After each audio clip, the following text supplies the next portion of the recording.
Chapter 937. The cycle of shooting a movie can be as long as a month or two, or as long as a few years. Big Beard Ding can't shoot a movie fast, and he strives for perfection. After the scenes are finished, he still has to work on the post-production. It is estimated that it will take at least half a year for the movie to be released. At that time, the public opinion of criticizing his acting skills on the internet will become a wind vane, and it will be politically correct to unite to boycott women. It is hard to guarantee that the worst situation will not happen. That is, others may not go to the cinema to watch the film, but regardless of the consequences, they will first criticize him on the internet and in the circle of life, and they will also collect the negative information on the internet and criticize him logically. At that time, no matter how the people who have watched the film in the cinema or the people who have watched the film on the internet help him, they may not be able to change the preconceived ideas of others. Chen Guang is still thinking about it when he walks to the Zhang's villa and sees Jin Shirue and Jiang Yage. As for the unpleasantness that happened in the Nanhai Sea before, after he just resigned from the general administration of Guangding, he should feel the melancholy of someone walking in front of the cold tea door. Sorry, he doesn't feel this kind of emotion at all. If today is not the Spring Festival, he even wants to buy a roll of 10,000 firecrackers to celebrate this big news. You look a little absent-minded. I heard from Grandpa that you have resigned, and I thought you were really as free and easy as you pretend to be in front of them. It turns out that you still care about them. Jiang Yage's mental state is not very good at the moment, but she can't show it in front of Jin Shirue. She grits her teeth and asks Chen Guang to sit down, and she goes to pour water. Chen Guang looks at her awkward appearance when she walks and feels very embarrassed. He wants to help her, but she doesn't want to. On the way here, Jiang Yage has told him that he must not let Jin Shirue know what happened between them last night, or she will hang herself. Yage, just sit down. If you sprain your waist, you should behave yourself, or it will take a few days to get better. Jin Shirue gets up and presses Jiang Yage back to the sofa, and gets up to pour water. I'll do it myself. All of you sit tight. Chen Guang took out the cup that he carried with him everywhere he went. Today he was soaking in bamboo green tea. As he added water, he said, I didn't even think about the Guangding headquarters. I'm having a headache about something else. You really don't want to work? What could be more important than this? Jiang Yage asked curiously. Chen Guang snorted. Of course. Being an official is so boring. So boring. Then what is it that can give you a headache? Jin Shirue looked at him with interest. Chen Guang blushed. I browsed Weibo for a while on the way here. Recently, I've been scolded quite badly online. Are you talking about the movie? My God, you still remember it. We all thought you had forgotten all about it. You don't know, but Big Beard is almost crying. He keeps asking us when we can tie you up and show your face on the set. Jiang Yage said grumpily. Jin Shirue also said, Director Deng has been under a lot of pressure recently. On one hand, you, the male lead, are not present from the beginning to the end, and he has to rehearse properly. On the other hand, he has to deal with the limelight on the internet. He is also afraid of ruining his own reputation. Recently, he has been saying that if he knew it would be like this, he would not have accepted the role in the first place. He is so worried that his beard has turned white. Chen Guang imagined Uncle Big Beard's beard turning white in his mind, and he felt sorry for him for 3 seconds. Forget it. I'll feel sorry for myself first. I also feel that it's not a good idea to always be slandered like this. Money is a small matter, but reputation is important. But I can't think of any ideas on how to turn the limelight around. After all, filming is not something that can be done overnight. It will take a few months to see the results. By that time, I'm afraid I will have been slandered like Lord Bao. Jin Shirue pondered and said, Why don't we go to the set today instead of choosing a day? Anyway, Uncle Chow has already been convicted, so there shouldn't be any danger. Chen Guang thought about it, and felt that it was reasonable. Okay, we'll go later. If you want to go, you two go. I don't want to move now. Ouch, my waist. Jiang Yage pretended to rub her waist. Chen Guang exchanged a look with her, which was basically asking her with his eyes, Are you okay? Jiang Yage silently made an okay expression, which was her reply to Chen Guang. I'm fine, don't worry about me. Then she flew her eyes to the porcelain cup on the table in the distance. Chen Guang smelled a medicinal fragrance. This should be the nourishing chicken soup made by the servants at home. It was called nourishing yin and kidney. Jin Shiyue had no idea that Chen Guang and Jiang Yage had communicated 10,000 thoughts behind her back. At this time, she was helping Chen Guang think about the online comments. Recently, she had been staying at the set all day, so she was the clearest about the direction of this matter. In the past, Chen Guang did not mention it, nor did he care, so she did not say much. Since he brought it up when they met today, she had to help think of a solution. Jin Shiyue analyzed with a frown. But this is ultimately a solution that doesn't solve the root of the problem. Director Deng's recent schedule has already been written to next week, and the other actors have already been arranged. Your scenes will be next month at the earliest, so it's not convenient to rush your scenes at the last minute. Even if you go to the set, it doesn't seem to be of much use. At most, it can make Director Deng feel a little more at ease. Chen Guang nodded and asked, then other than acting in a movie, what else can I do to prove my acting skills? Jiang Yage said, acting skills? Drama. Most of the truly good actors can act in plays. Sister Shiyue and I have also acted in plays for a period of time in the past. That kind of live performance on stage is completely different from acting in front of a camera. It's especially challenging. Wait, what did you say just now? You want to prove your acting skills? Jin Shiyue said, don't joke around. Acting in a drama is completely different from acting in a movie. Chen Guang can't do it.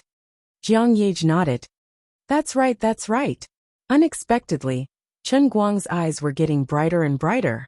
What the hell is going on in your head? Please don't say. Jiang Yage started to panic. Chen Guang stood up and said, that's right. I want to act in a drama. He had almost forgotten about it. What was he best at? He was the best content provider. Now, whether it was himself or Tianguang manager, they both had ample experience in organizing live events. Since drama was the best test of acting skills, and there was no trouble in post-production, then he could organize a live drama, just like how he organized the International Throne Challenge or the piano joint performance.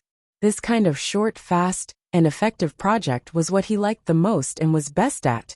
Jin Shiyue and Jiang Yage's jaws dropped as they looked at him, dumbfounded. Obviously, this guy wasn't talking nonsense.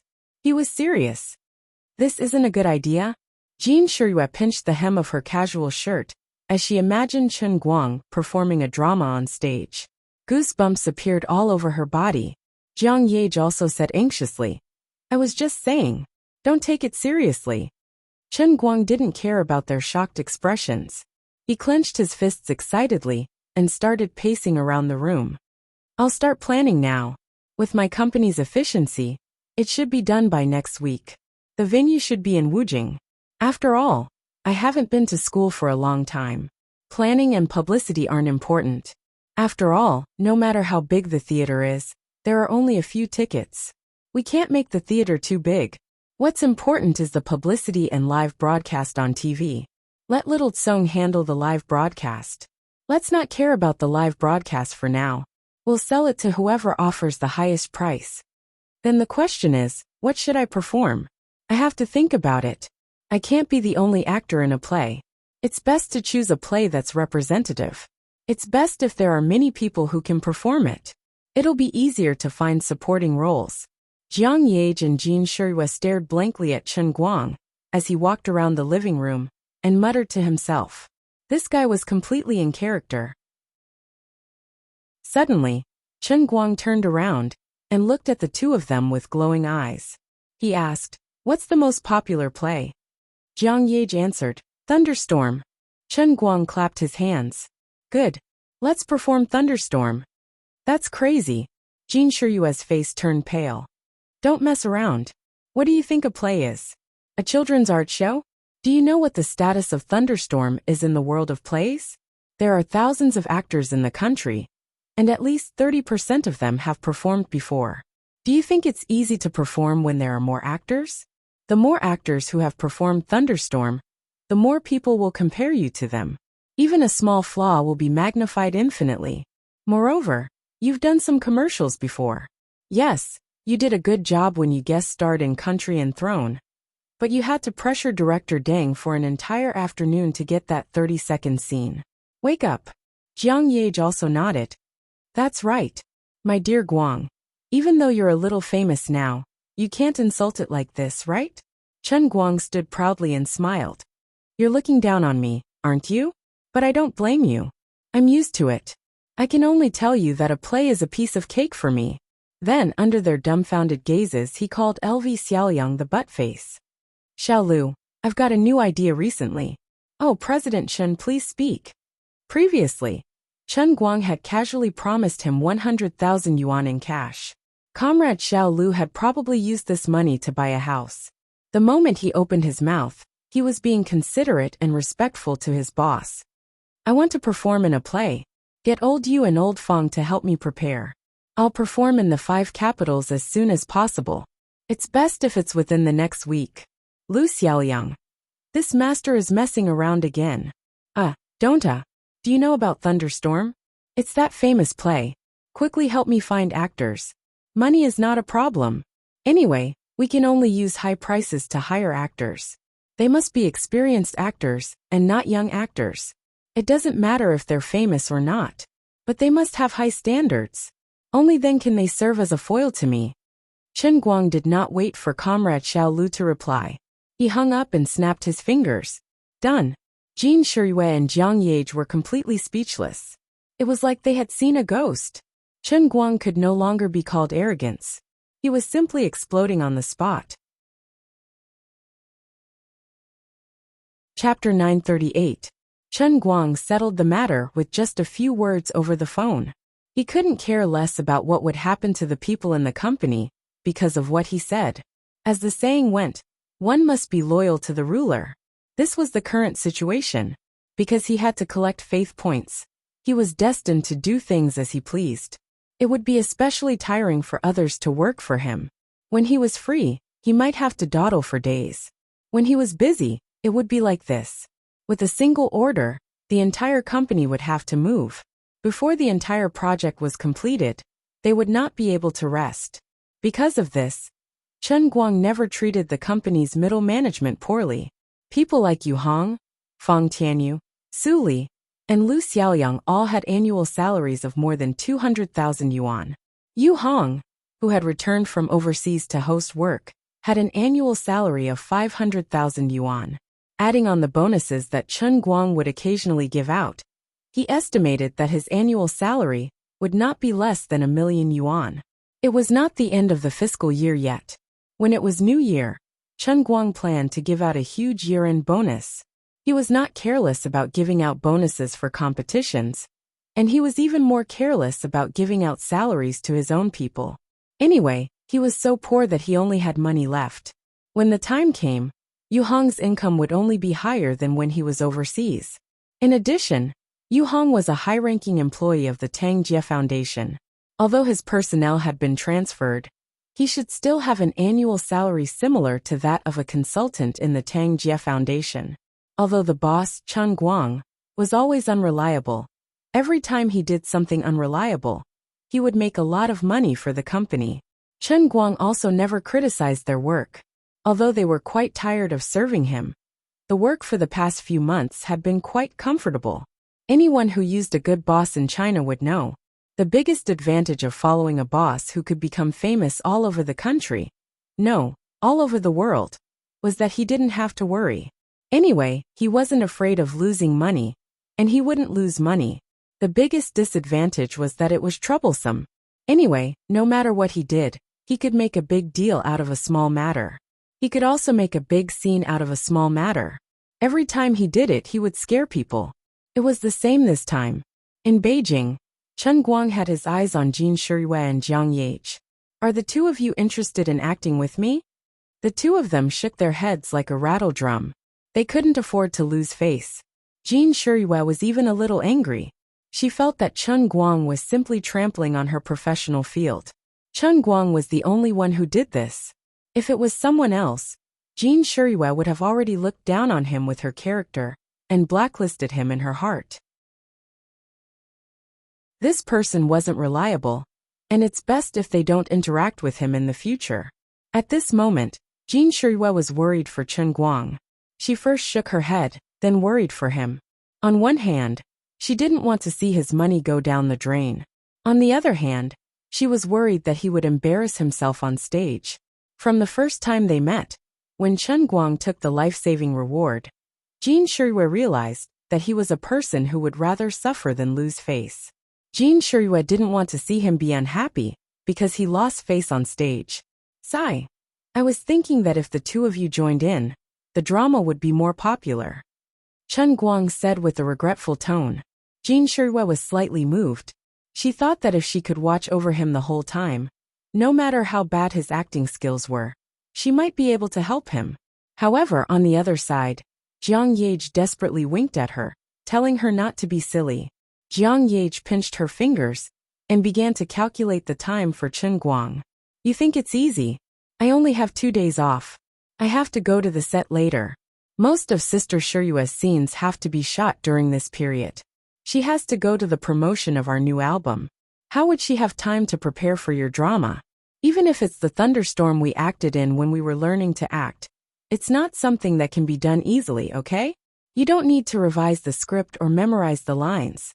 Chen Guang nodded. That's right. After all, you're not like me. I can't just go on stage and act. When he said this, he was really serious. It didn't seem like he was joking at all. Jiang Yage and Jin Shuiyue were completely speechless. My brother, where did you get this confidence from? The two of them felt very tired. They really sympathized with his employees in his company. Did this guy always do things like this in the past? How tired was that? Wait, it seemed like the two of them weren't any better. In the past, they thought that maybe he was just too busy and couldn't pay attention to acting. Now it seemed that this guy simply thought that he was a genius. He didn't need to learn to act and could do it easily. Although from the beginning, when Jiang Yage appointed Chen Guang to act in the movie, she didn't have high hopes for him. At that time, she even thought that it would be better if he didn't act well. For example, kissing scenes and so on. How happy would that be? It didn't matter if the movie's box office and reputation were bad. Anyway, he had acted in many types of TV and movies. He just hadn't acted in a bad movie that purely relied on reputation. With his and Sister Shuiyue's box office appeal, they shouldn't lose too much. It wasn't like they couldn't afford to lose this bit of money. At that time, Chen Guang was just a rising internet celebrity. Jiang Yage felt that even if his acting skills weren't good, he could slowly grind out a good show, just like when he was filming Country. But now it seemed that his attitude was very problematic. She still hoped to slowly grind him. With the confidence he showed today, even if she said a few more words to him, he would probably explode. They weren't afraid that he didn't have acting skills. They were most afraid that he was clearly not a professional actor, but still thought that he was a movie king. The two of them wanted to persuade him again, but seeing that he had eaten a weight and was determined, they thought that it would be useless to say anything in a short period of time. Fine, they had to accept their fate. They would help him pray to the god of acting in their hearts. After the three of them chatted for more than half an hour, Chen Guang and Jin Shuiyue went out together. As the #1 investor of the movie and the male lead, he was finally willing to visit the set. Big Beard was so excited that he almost cried. I say, you're finally willing to come. I thought you became a missing person. Otherwise, I would have thought that you forgot about the movie. Uncle, look at what you're saying. I'm such a dedicated person, how could I forget? I was too busy previously, otherwise I would have come long ago. Big Beard Deng nodded repeatedly. I understand. Through some channels, whether overt or covert, Big Beard was not completely clear about Chen Guang's recent identity, but he had a feeling that he suddenly disappeared a few days ago. He looked for Jin Shuiyue and Jiang Yage to ask about his whereabouts, and even got a top-secret reply. Originally, he was worried that this young man, who he admired in the past, would change a little and become a little difficult to deal with now that his identity was not quite the same. Big Beard felt that his worry was not without reason. Fortunately, he met him today, and after a few words, he found that this young man was still so enthusiastic. Big Beard heard him call him uncle, which made his heart feel comfortable. Everyone had a little bit of vanity, and Big Beard Ding was no exception. In the past, when Chen Guang was just a poor boy, Big Beard felt very close to him when he was called uncle. Now that Chen Guang had become a big shot, and he still called him uncle, Big Beard felt honored and proud. He could also feel the respect that Chen Guang had for him. Just by calling him uncle, most of the long-accumulated grievances in Big Beard Ding's heart suddenly disappeared, and his breath became smooth. There were no scenes for Chen Guang today, and the flight back to Wujing that he booked was at night, so he followed the crew with great interest for the whole afternoon. Big Beard Ding was also happy to bring him along. While acting, he seized the opportunity to teach him. Yang Shi, who was listening, felt embarrassed for Big Beard. He really wanted to tell Director Deng, "Please don't sell your melons." Whether it is in theory or in practice, the internet celebrity in front of you, the big investment boss, the versatile brother, Uncle Chen is the real ancestor-level best actor. I almost talked to you until my mouth is broken. Why don't you believe me even if I beat you to death? Also, Chen Guang was also a bad person. Even if he didn't shoot his scene today, he could have just casually given Director Ding a paragraph like last time. With Director Ding's vision, after seeing his ability to get into character in an instant, and even bring others into his scene, it was absolutely impossible for him to have any doubts about his ability. If, in Director Ding's eyes, Chen Guang's commercial was not enough to prove his acting skills, then he would show you on the spot and bring you into his field. You should believe it, right? Yang Shi felt that he had to admit that there was such a crazy genius in this world, and that was Chen Guang. If there was anything he wouldn't do, it could only be because he was not interested in this matter. Unfortunately, until Chen Guang left, Yang Shi didn't wait for him to show his skills in front of Big Beard. Even if he had found a chance to whisper a few words to Chen Guang in private, it was useless. Chen Guang told him another piece of news, and Yang Shi understood his thoughts. First, this guy was going to act in a play. Second, it was next week.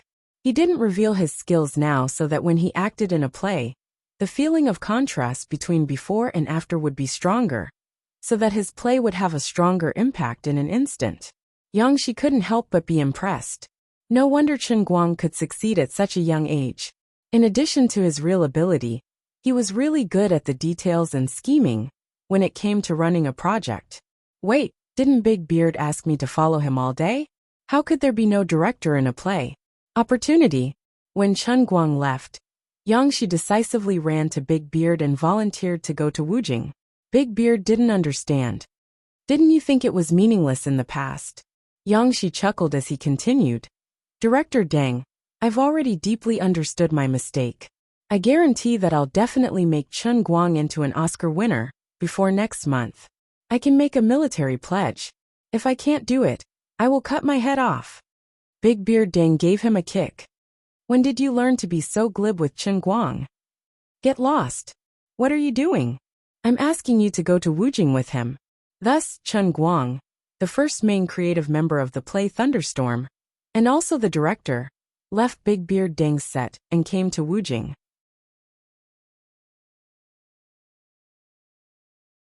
Chapter 939.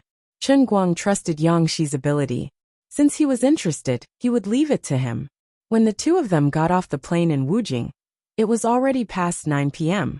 Chen Guang directly threw Yang Shi to Tianguang Agency and took a taxi back to the neighborhood outside the school. The poor Tianguang Agency's 4 great King Kongs. In the afternoon, Chen Guang gave them a phone call and threw them an unimaginable idea. Just like that, they could become his shopkeepers. He was quite comfortable. It was just a matter of a few words and a phone call.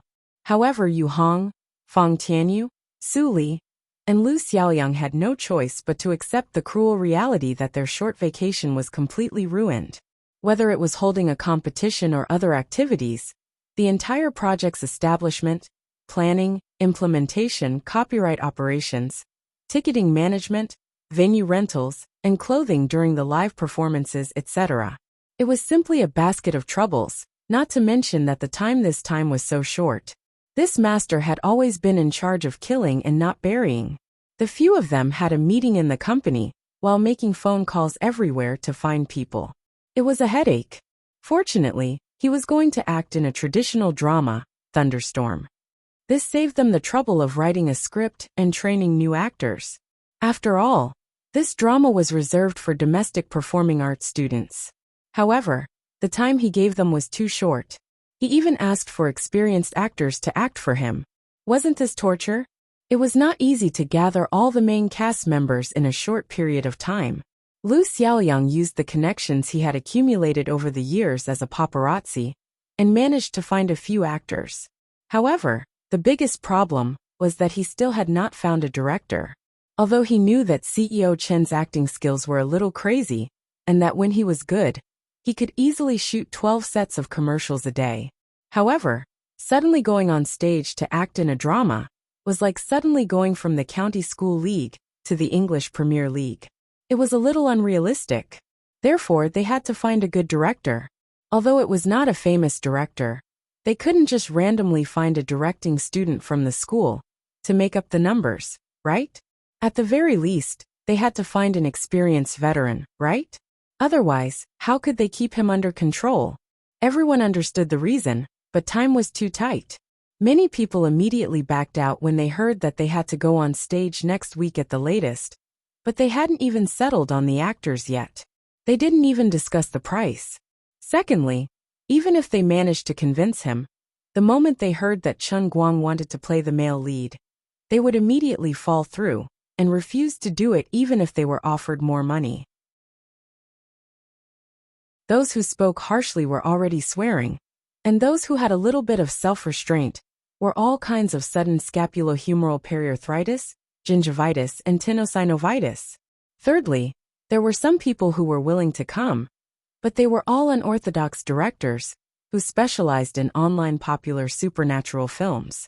They did not have the slightest bit of ability and only wanted to come here to pass the time and become familiar with CEO Chen. With President Chen's temperament, this kind of person would definitely be kicked away by him, and the few of them would also be labeled as incompetent. How could a good play not have a director? Since Thunderstorm was first put on the stage more than 80 years ago, it had been performed thousands of times on different stages, on TV or the big screen by different actors. There were countless different versions, some classic and some rubbish. Every play of Thunderstorm, produced by a different director, would more or less have the director's personal characteristics.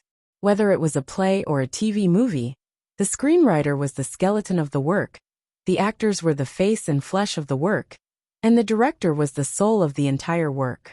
Even twins who looked exactly the same would show completely different personalities because of the different souls living in their bodies, let alone Thunderstorm, which was extremely rich in content. This was a very deep, critical, and meaningful play. Every director would teach the actors according to their own artistic creation, and by paying attention to the details bit by bit, they would work hard to let the emotions of the main cast and the audience burst forth in the theater. In this process of paying attention to the details, the director would put his own personal brand on the stage play. A good director's play would be a classic, while a rookie director's play would make the entire theater audience suffer from embarrassment. In the past, no matter how unreliable the things that President Chen had done seemed at the beginning, the final result had never disappointed anyone. Obviously, his goal this time was the same. He only wanted classics, not rubbish. Therefore, it was difficult to find a director, and it made people worry so much. It was past 10 o'clock at night, and Lu Xiaoyang was still flipping through his little notebook, hesitating. He had basically contacted all the slightly reliable play directors in the country, but basically all of them turned down. Now, he was conflicted about whether he should use the hot news from Zhuo Wei's 8-weekly H drive to force him to give in. This thing was a big killer. Once he took it out, he might be able to achieve his goal in a short time, but it would definitely make people feel uncomfortable, and he would become enemies. After all, he was a person of virtue and prestige, and he might not even know that the hot news was stored in the H drive. Xiao Lu, why don't you call this person? Desperate times call desperate measures, and we have no other choice. Feng Tianyu took a deep puff of his cigarette and extinguished it in the ashtray. Yu Hong, who was wearing a gas mask, said in a muffled voice. But when he rejected us just now, he was very polite. Aren't we being too unkind? Su Li also shook his head with his mask on. He could not stand the smell of Feng Tianyu's cigarette. But everyone was very depressed, and they could not stop him from smoking. Lu Xiaoyang slammed the table heavily. Let's do it.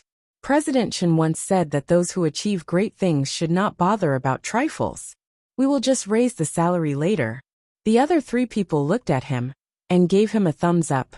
Yu Hong said, Xiao Lu is very courageous. Su Li nodded. As expected of someone from 8 Weekly, Feng Tianyu said, I admire your shamelessness. Under the reverent gazes of the three, Lu Xiaoyang dialed the number. Hello, Director Pan. Are you asleep already?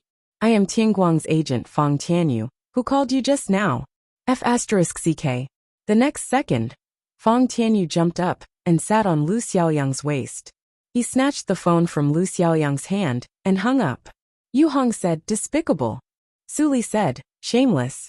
Feng Tianyu said, You are a true disciple of President Chen. Alright, this matter was put on hold again. Director Pan had made a mistake in the past, and it had been a few years since then. Feng Tianyu could not bear to drag Director Pan down with him. Just then, there was a knock on the office door. A company clerk who was working overtime poked her head in from outside. There's a director named Yang Shi outside. He said that President Chen asked him to come. The eyes of the four of them lit up in a flash. The poor clerk thought that he had caught the attention of 4 higher-ups at the same time, and he was panicking. I can't handle 4 people at once. Lu Xiaoyang slammed the table and stood up. Hurry up and invite Director Yang in. Feng Tianyu let out a long sigh. As expected of President Chen, it seems like he had already selected a director in advance. This is called planning strategies in a tent, and victory will be decided from 1,000 miles away. Su Li rolled his eyes. President Chen is not here. He can't hear your bootlicking. Feng Tianyu took out his phone. I recorded it. The other 3 people looked at him coldly. Despicable. Lu Xiaoyang said. Even more despicable than me. Anyway, the director's matter was settled. Brother Yang, she had walked right into the trap and saved the 4 great directors of Tianguang Agency. As for Chen Guang, he was sitting on the sofa nervously with his hands on his knees. He looked at the 2 little girls who were on the verge of tears and had a slight headache. Actually, he should have gone straight to Guangding headquarters to tell the 2 of them that he had resigned. But it was a little late when he got off the plane, so he did not go. On the other hand, since he had already resigned, he had to be thorough. He did not want others to say that he was lying behind his back. He had already resigned, but he was still thinking about it, and it would be a joke. He did not expect that the 2 of them had already seen through his thoughts and were already waiting for him at home. Are you giving up on us? You're so heartless. My ass is growing. How could you just leave like that? You're leaving so pitifully. From now on, my little sweetheart and I will be alone in the headquarters. We'll be bullied by those cruel and evil martial artists and have to rely on them to survive. Chen Guang, do you have the heart to leave me and little Meow Meow in the headquarters? You're the chief of the martial arts world now. How do you expect little Meow Meow and I to convince the masses? The 2 little girls were talking one after another. Chen Guang looked at them and felt a headache coming on. It was especially so for Xian Qin. Honestly speaking, Chen Guang even felt that he was hallucinating. Did nothing happen between the 2 of them? Why didn't this lash change much from before? No, she was a little different. Actually, the 2 of them were pretending to be in high spirits. It seemed like they were purposely trying to cheer him up. It was no wonder. Their master had passed away not long ago, and it was only the 7th day. The grand funeral was still in preparation. How could they be in such high spirits? Although he had told them that their master was not completely dead, and they believed him, there was no way to prove it in such a short amount of time. Moreover, the 2 seniors had really died physically. It was really hard on them now. Perhaps they felt disappointed that they were stripped of their position as the chief bureau after returning from Beijing, so they purposely joked around to cheer him up. This must be the rotten idea of Wu Miaowan, who had even more crooked ways. Patting on Xianchin's head, Chen Guang continued, all right. You guys can stop trying to cheer yourselves up. I'm feeling tired for you guys.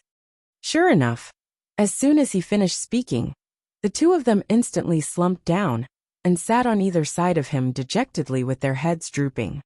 Senior Xian and Senior Wu's funeral is the day after tomorrow, right? Chen Guang asked. Yes. Will you be there then? Xianchin asked. Almost all the sects in the Bureau will send representatives. Actually, we know that with the reputation of the Thousand Despair sect and Thousand Flower Valley in the pugilistic world, those big sects won't pay much attention to the death of their sect leaders. It's all because of you. But you, Chen Guang interrupted her. Of course I'll be there. Although I'm no longer the bureau chief, it doesn't affect my relationship with you. It's only right that they give you face for my sake. Wu Miaowan asked. After you resigned today, there was news from Beijing that Xuelin was not appointed as the bureau chief. He's still the team leader of the Special Operations Team. The bureau will not have a chief position in the future. The two deputy bureau chiefs will temporarily take over the bureau chief's affairs.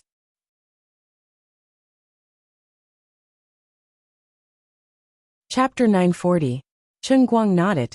They're smart enough to know that they can't easily push Xuelin, who isn't from the pugilistic world. Although Xuelin and I have a master-disciple relationship, and I acknowledge him, others don't. Forcefully replacing him will only ruin the good situation we're in now. However, without a wise and decisive chief to take the lead, don't you think it's too much work for the two of you to handle the chief's affairs? Xianchin asked. Aren't you ashamed? Wu Miaowan said. Haven't we always been the ones doing things? And you've never cared about anything. Chen Guang realized that they made a lot of sense, and he couldn't refute them. Alright, that's the truth. However, people from the pugilistic world have their own way of doing things. The two of you are still weak, so if you can't handle the situation, you can come to me. Don't make things difficult for yourselves. Wu Miaowan snapped. Of course. Don't tell me you really don't care about us. You've already taken advantage of our little sweetheart, and you're still going to deny it? Annoying. Xianchin went after Wu Miaowan again, and the two of them had a good fight before they sat back down. Xianchin was still a little uneasy as she asked, That, you really don't care about being the chief? Wu Miaowan immediately spoke up to defend the injustice. Actually, in my opinion, we shouldn't care about this Guangding headquarters at all. Why don't we just jump out of it? Chen Guang, you can set up your own martial union and be the chief. With your invincible strength, I don't believe that the remaining 5 major sects and 20-odd sects would dare not come. Chen Guang patted Wu Miaowan's head. What nonsense are you thinking? I don't have the leisure to do that.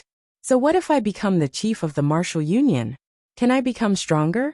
I've already told you that when Ouyang Tianqing died, I wanted to run away. Do you think I'm joking? The two of them nodded to show that they understood, then shook their heads fiercely, not really believing him. Chen Guang took a deep breath. He decided to show off. He walked to the window with his hands behind his back and looked up at the stars in the sky. You all know that in my previous life, I was a grand mage who could almost break through the barriers of the world. Well, in fact, I became an elemental controller later on. In short, I was very, very strong, the kind of strong without boundaries. My journey is the sea of stars. Why would I care about a mere mortal job? Compared to being a bureau chief, I am more willing to pursue the pinnacle of power. How vast is this universe? You have no idea how many terrifying existences there are in this vast and boundless universe. In the Dolua world of my previous life, Earth was actually just the starting point. There were countless powerful forces hidden in the boundless starry sky of the entire plane. The world-shattering Holy Clan's greatest dream is to rule the universe of the Dolua world. I, Right Chun, am the most talented magician in the history of the Dolua world. My dream is to touch the boundaries of power. When he said this, his tone was calm and deep. His extremely magnetic voice rumbled in the room, under the repeated vibrations of his inner strength. It had a power that could penetrate people's hearts. While he was talking, Xianchin, and Wu Miaoan unknowingly got up and walked to the window to look at the stars with him.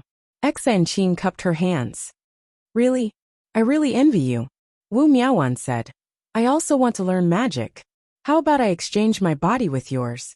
It's very fresh and tender. Chen Guang wanted to kick Wu Miaoan to death. Can't our thoughts be more normal? So, you guys understand now. It's actually a good thing for me not to be the bureau chief. This way, I can focus more on power. Although I still can't be sure now. Maybe one day when I recover or even surpass the power I have in the Dolua world, I can find a way to let Senior Xian and Senior Wu come back to life somewhere. You guys will also have a chance to meet again. As for the two of you, now is the time to fulfill the wishes of the two seniors. Since the two of you represent the Thousand Despair sect and Myriad Flower Valley in your current positions, don't let go of this opportunity to strengthen your sect. Otherwise, the two seniors in the Heavenly Kingdom, if they find out about this in another place, they will be sad. Chen Guang continued to keep his hands behind his back, maintaining the demeanor of an expert. Wu Miaoan nodded like a chick pecking at grains. All right, no problem. Of course, little darling, and I understand. But I want to ask Lord Big Chrysanthemum Head, do you have a way to dual cultivate? When little darling and I are done with our work, we can dual cultivate together and make you stronger faster. All right. Little Miaoan, restrain yourself. Xanqin turned around and pulled Wu Miaoan away. Even though Wu Miaoan was the one who was shooting off her mouth, if she really ignited Chen Guang's fire, Xanqin would definitely be the unlucky one. Watching the two drive away from the window, Chen Guang didn't feel melancholy. He actually didn't have any desires at this moment. And he wouldn't do anything to the two of them at such an inappropriate time either. A gentleman was lustful, but he did it in the right way. Now wasn't the right time.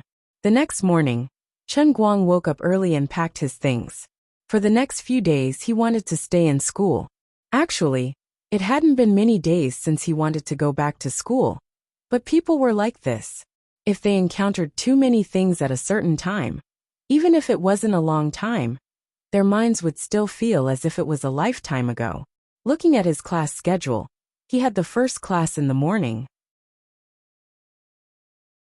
He was actually quite curious about the expressions of the people in class when they realized that he had suddenly come to class. Would there be a lot of people asking for his autograph? How would he charge them then? Speaking of which, he had signed a lot of autograph photos for Bai Nyangzi previously. He didn't know how those scumbags were selling them. Why didn't they give him any commission? As he walked, his thoughts ran wild, and before he knew it, he had passed through the school gate. This was the semi-enclosed Gokyo University, and there weren't many people at the school gate early in the morning.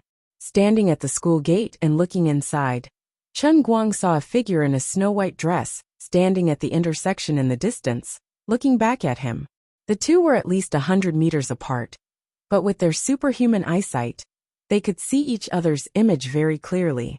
Chen Guang was stunned for 2 seconds, and then he suddenly laughed. On the other side, Wenwen also grinned, revealing a mouth full of white teeth, like a blooming jasmine in autumn. Wenwen was wearing a snow-white casual jacket and light gray jeans. Her long hair draped over her shoulders, and she was carrying a purple leather backpack on her back. Looking at the heavy backpack, there should be textbooks in it. She casually hooked her thumbs on the shoulder straps of the backpack and stood there quietly with her back straight. Even the slightly thick autumn clothes couldn't hide her slender and curvaceous figure. From time to time, boys and girls who passed by would subconsciously focus their eyes on her. There were even some boys who got distracted and accidentally kicked the curb, causing them to grimace in pain. On the other hand, Chen Guang's appearance was much more sloppy. His specialty was that he could wear branded clothes without looking like branded clothes. She raised her leg and took a step forward. Chen Guang jogged to stop in front of her. Hey, why are you at school again? Actually, he felt that it was quite strange. After so many things had happened, he thought that it was unlikely that he would see Wenwen at school again, and that there was no need for her to come back to school. Unexpectedly, Wenwen didn't answer him, but asked him instead, "Aren't you at school too?" Chen Guang was speechless. He understood what she meant, and scratched his head awkwardly. Pretend I didn't ask. Then he smiled foolishly again. She was right. If he could go back to school, then Wenwen could of course go back too. He suddenly felt that the scene they were in now was just like the time when they had agreed to meet here, to go to an internet cafe a long time ago. Obviously, many things had changed, and what had happened to him was simply earth-shattering. But when he suddenly thought back, it seemed that nothing had changed, and everything had returned to the beginning. She was still herself, and he was still himself. The two of them were still here. She was still dressed in white, and he still looked a little sloppy. In the eyes of others, it was like a flower stuck in cow dung. Why are you in a daze? The bell for the first class is about to ring. Don't tell me you want to be late for the first class? Wenwen tugged at his clothes to stop him from being in a daze. Chen Guang sensed the envious gazes directed at him from all directions. He really didn't want to admit this matter. He was clearly more famous now, but Wenwen managed to make the other guys forget that he was an all-round superhuman. Most of their attention was focused on her. Recently, my father has been recuperating in the sanatorium in the 5 capitals. With a few experts taking care of him, his condition has gradually stabilized. He didn't want me to see him in such a dejected state, so he had to chase me out. I also didn't have the mood to cultivate, so I thought it would be better to go back to school for lessons. So I came back. The two of them walked side by side, and Wenwen still explained to Chen Guang. Chen Guang nodded. He had actually guessed it long ago. If he wasn't considered as an anomaly, Wenwen was without a doubt the number 1 in the world. Ouyang Tianxing was dead, Shadow Alliance was destroyed, and out of the 3 great aristocratic families, only the Wen family remained. If it wasn't for the fact that she wholeheartedly pursued a higher level of martial arts, Wenwen wouldn't have pursued a higher level of martial arts. With her personality, it was natural for her to choose to go back to school. Perhaps on the day she graduated, she, as the sect master of the Wen family, would even be like a normal graduate. She would plunge into the workplace with a playful mood and continue to experience the life of a white-collar worker. This wasn't strange at all. She was such a person. Chen Guang asked, "Aren't you going to ask me why I'm going back to school?" Wenwen stopped in her tracks and turned back to look at him. "There's no need to ask. What I think isn't that what you think too? What's the difference between you and me?" With that said, she suddenly stepped on his foot, and then ran off like the wind, shouting, "I'm in the 2nd building, you're in the 1st building, 508. Hurry up. Let's go for skewers after school tonight." She ran with great joy. No one could understand her joy, to be able to meet Chen Guang on the first day of school. And this wasn't even arranged by the two of them, but purely by chance. This kind of fate was simply too wonderful for words. Besides, she was also happy about something else. Today, she walked beside Chen Guang for so long. Although the abnormality in her dantian was still strong, she could barely suppress it. This meant that she could finally be with him normally in the future. Her legs were a little wet, but fortunately, her relatives had just come today, so it wouldn't leak out, nor would it wet her pants. Chen Guang felt a dull pain from being stepped on. Looking at Wenwen's back that was like a happy little bunny, he suddenly realized. Perhaps, the person he saw before was not the real her. Now she was carefree, not like a peerless master at all. She was not the sect master of the Wen family who had killed countless people with her own hands, holding a black knife, stained with blood, and killing without blinking an eye. She was just a happy female university student. She had experienced a lot of things, and suffered a lot of hardships. Wasn't she the same? Born in an aristocratic family like the Wen family, she received the most cruel and harsh training since she was a child. She didn't even have the right to choose her friends and her own life. Later, she encountered a big change, and her family became a mess. Her father was poisoned, her elders died, and there were internal and external troubles. Now she finally made it through. Even though she was a peerless genius who was second only to him in hundreds of years, what she really liked was not martial arts. She just wanted to live like an ordinary girl. In this regard, she was right. He was quite similar to her. Didn't he come back to study? His parents' mixed doubles was just an excuse. The real reason why he was standing here with his backpack was not complicated at all. I like it here. I just want to live a relaxed and carefree life like this. There's no reason. I'm happy. Wenwen had already run out of sight, but the smile on her face when she turned and ran away was still clear in his eyes. Chen Guang gradually clenched his fists as he raised his head to look at the sky. The autumn sun that had just risen not long ago hung in the sky, but it was a little misty, which made him feel a little heavy. He did not want to admit that the reason why he was so anxious to give up his official position and return to an ordinary life was because he wanted to quickly pass the test of the Heavenly Holy Grail. He wanted the Heavenly Holy Grail to advance to the next level, so that he could become the true master of the Holy Grail. In fact, ever since the end of the second world of punishment, he had been unable to get rid of the pressure in his heart. He had an ominous premonition. After becoming a martial saint, he was affected by the chi of heaven and earth, and this feeling was even more obvious. Although the power of the Holy Grail that filled the sky and the earth was still thin, it was continuously becoming stronger. Chen Guang lowered his head and looked at the cup in his hand. He clearly knew that the change was happening, but he was powerless to stop it. In short, I relied on you to protect me in the past. But now, I am stronger than you.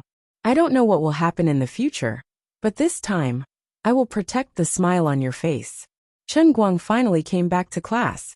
In an instant, this explosive news spread throughout the entire Jianhuan Academy. Before his but even touched the chair in the classroom, someone had already sent out a message. Yo, Brother Guang, what a rare guest. As soon as Chen Guang sat down, Bai Nyangzi ridiculed him in a strange tone. Chen Guang spread out his hands. Stop talking nonsense. Where's my share? Bai Nyangzi looked confused. What share? Chen Guang said righteously. The share of selling my autographed photo.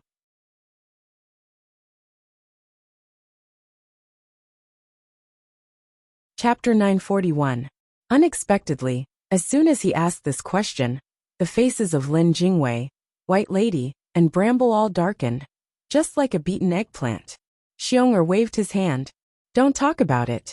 There were people who bought it in the beginning, but most of them were girls, so we happily sold some. But your reputation on the internet got worse, and there were too many people slandering you. Even the girls stopped buying it. Bai Nyangzi snorted.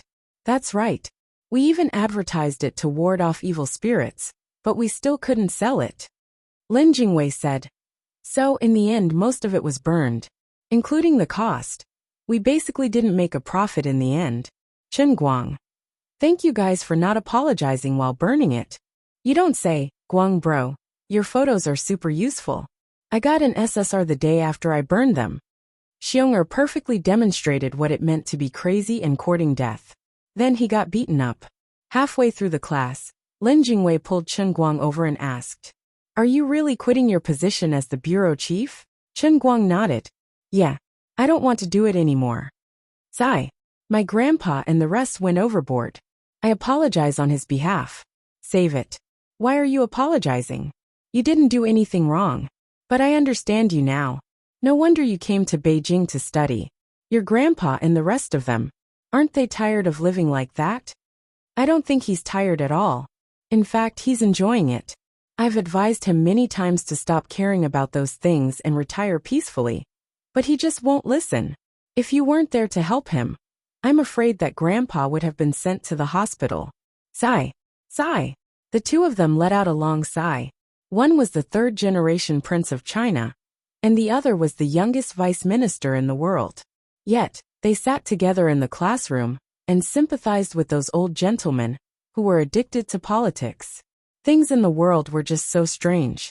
After the first class, an uninvited guest came to the classroom and called Chen Guang out. Vice President Han, why are you looking for me? Chen Guang strenuously nodded his head and waved his hand at the passers-by as he spoke to Old Han. Old Han felt that this was not a good place to talk. Why don't we talk in my office? There are so many people coming and going. You're really famous now. When he arrived at Oldman Han's office, Chen Guang realized that Oldman Han had moved. He felt that he had addressed Oldman Han wrongly. Oldman Han was no longer the vice principal, but the principal of the academy. Su Lijing and Wang Run were done for. Deputy Dean Deng, who was on Wang Ren's side, was unlucky at that time. After a semester, Dean Tong, who also wanted to cover up for Su Lijing, should have moved on and left. Naturally, it was the turn of Deputy Dean Han, who was conscientious and upright, to take over. It had not been easy for him. He had endured for most of his life, and had finally made a name for himself. In the end, before he could congratulate old Han, the old man threw him a piece of bad news. He was going to get a demerit. Little Chun, it's like this. Although you're doing music, making movies, and participating in all kinds of competitions, you're indeed bringing glory to the country and the school. Our school is also proud of you. But almost everyone in the school knows that you're still a student. Previously, the counselor asked you if you wanted to take a leave of absence, but you didn't want to, so what? Since the start of the semester, you've called for a total of 39 times. 5 of them, people took turns answering for you. Even Sun Xiaoxuan and Gaoye answered for you. Alright, of course, they all saw through you. You didn't show up for the other 34 times. If we don't do something, we won't be able to explain to the other students. You know, after the incident with Su Lijing and Wang Ren, our school is under a lot of pressure. At the beginning of this semester, the principal said to rectify the academic atmosphere, and you're so conspicuous. Sigh. I'm feeling bitter. Vice President Han, just tell me what difficulties you have. Hey Chen Guang, how about this? The school will give you a demerit, okay? Of course, I won't force you. If you're not willing, I won't mention it again. I'll explain to the school leaders. You're the face of our school now. Even if there are some rumors, we can handle it. Looking at the old man's sincere and pleading expression, Chen Guang was really embarrassed to refuse him. However, he was also unwilling. In fact, he had skipped classes in the past, but he had never encountered any demerits. Unfortunately, a tall tree attracts the wind. Times are different from the past. He knew that he was very eye-catching now. It wasn't strange at all to be picked out as a model. The school's intention was also very obvious. They wanted to put on a show for others. Did you see that? Our school is so strict that even celebrities don't have special privileges. Alright. It's not impossible for me to cooperate, but I have a request. Okay, say it. Chen Guang rolled his eyes and said, I reckon that I'll have to skip a lot of classes at the end of this semester. My request is simple. Just this one demerit will do. But if I skip classes again, you can't hold me back. Old Han was a little hesitant. Chen Guang didn't want to comply. Vice President Han, don't ask for too much. It's not that I don't want to go to class on purpose. It's just that I often have other important things to do. There's no other way. How about this? I can promise you one thing. Anyway, I promise I won't fail any classes this semester, okay? Although I'm not in school, I won't fall behind in self-study. Didn't you see that I passed all the makeup subjects last semester? When old Han heard this, he recalled the matter reported by the teacher. At the start of the semester, Chen Guang's makeup test results were quite strange. One moment, he got full marks, the next moment he passed the passing line. He was so crazy that he couldn't even find any evidence of him cheating. Are your makeup test results real? He asked doubtfully. Chen Guang smiled confidently. Vice President Han, I, Chen Guang, might not be righteous enough in other matters. But when it comes to exams, I definitely have a clear conscience. Chen Guang would definitely not admit that he had asked Nicosia to take the exam on his behalf. There weren't many decent men like him who were willing to spend faith points to exchange for the special training in a cup just for a mere exam. Alright, then it's settled. As long as you don't fail the final exam, I'll grant you the privilege. But if you fail, then just give me a detention. Old Han was a little speechless. Since when could detention be used in such a way? Forget it, I won't argue with him. I'm Chen Guang. At noon, Chen Guang, Sun Xiaoxuan, Gaoye, and Lin Jingwei ran along the streets and ate a hearty meal of Dapan chicken. Now that he was not short of money, he personally treated them to a welcoming party to celebrate his successful return to school. In the afternoon, an announcement that shocked the campus was directly published on Gokyo University's campus website, Azure Starry Sky. Chen Guang, one of the 5 brightest stars in the country, and even the world, the almighty Superman, was given a demerit. The reason for his demerit was even more unbelievable. He actually skipped class. There were countless people who skipped class in the school, but there was no reason for him to be one of them. Although the management this semester was stricter, many people were given demerits. But there were even more people who didn't even go to class from the beginning to the end, especially when he was a relatively relaxed 4th year. Most importantly, he was a famous person, and yet he was still caught? Why didn't he think of a way to get in through the back door? As soon as the news came out by Nyangzi, who was enthusiastically browsing the web on his phone, saw it. Brother Guang, good news. Get lost. You've been given a demerit. Go and play with your balls. Chen Guang also did not expect old Han to be such a scammer. He only said that he would be given a demerit, but he did not say that he would announce it to the whole school. I've been King scammed. I accidentally became famous. How embarrassing. Forget it. Fortunately, my parents are still traveling abroad, and they probably won't see this. Some things really can't be thrown up randomly. Just as he was thinking about this, his father called. Chen Guang's heart skipped a beat. It can't be right? What a coincidence. The call connected, and it was his father's voice. Young man, you did well. Come, stretch your head over. I'll give you a red blessing. He did not know what his father had learned abroad, but the moment he opened his mouth, he wanted to give him a red blessing. Dad, why did you call me? What are you talking about? How have you been recently? He decided to use the strategy of avoiding the topic. Chen Guoli snorted. Not much. I just got off the plane, and I saw your good news. You're very good at your studies, and you've even gotten a demerit. Damn, it was indeed a flag raised. Chen Guang was not afraid of other people, but he could not do anything to his parents. He could not tell his father that he was once a deputy minister, and the reason he skipped classes was to save the world. He could not say it out loud, for fear of getting beaten up. Dad, it's a long story. Forget it, I won't talk to you anymore. You're not young anymore, and you should graduate next year and start working. It's time for you to be sensible. I'll help you hide this for now. Your mother still doesn't know about it, but you better take care of yourself later. We just got off the plane, and we had planned to come to school to have a meal with you before going back to our hometown. But it looks like it's not a good time now. I'll think of a way to bring the whole family back. Chen Guang laughed. Dad, you're the one who dotes on me. What else can I do? I'm not doting on you, I'm doting on your mother. I'm the only one who can take a beating. If I were your mother, I would have gotten Parkinson's disease long ago. That's true. Be careful on the way back. After hanging up, Chen Guang let out a long sigh of relief. He had dodged a bullet, and almost got screwed over by old Han. Brother Guang, did your father just say he's going to give you a red buff? Bai Nyangzi was being cheap again. When he begged Chen Guang to help him promote books on Weibo, he kissed him like a grandson. But after the matter was over, he kept on being cheap and sly. Later on, when he needed someone's help, he could lower his pride and beg humbly, so that no one would be angry at him. Chen Guang decisively gave him a black buff. After school, Sun Xiaoxuan wanted to ask Chen Guang out for a movie, but by the time she got up, Chen Guang was already out of sight. Gao Ye felt indignant for Sun Xiaoxuan. This guy must be up to no good again. Don't you care about him? Sun Xiaoxuan became calm. I don't care about him. Why? Because he always has a reason to do things. I think he's always right. Gao Ye stared at her dumbfounded. She sucked in a breath of cold air.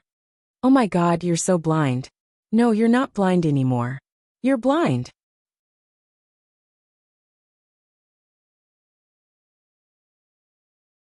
Chapter 942. In fact, Chen Guang and Wenwen didn't do anything special. They said they were eating skewers, and they were really just eating skewers. Originally, he wanted to go to the internet cafe to play a few games with them. However, considering that he was getting more and more famous, eating skewers with a beauty on the street was shocking enough. If he went to the internet cafe to play games, he would probably be surrounded by people. On the other hand, Wenwen didn't want to stay with him for too long.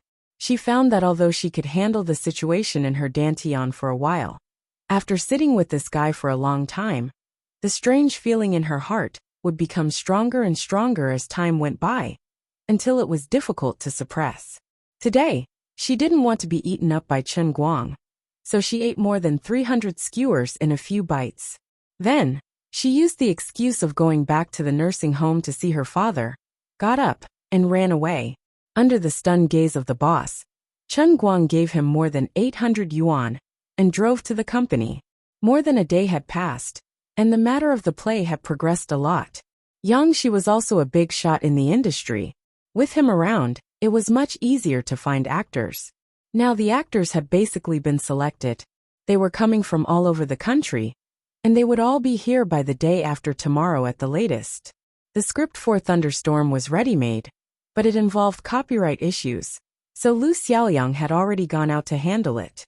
On the other hand, for the sake of Chen Guang, it wasn't difficult to cut the queue and find a theater in Wujing.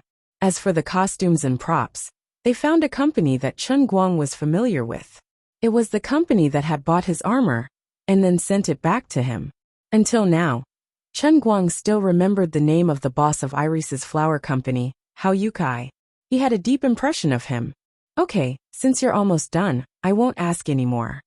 Chen Guang was extremely satisfied with the efficiency of the company.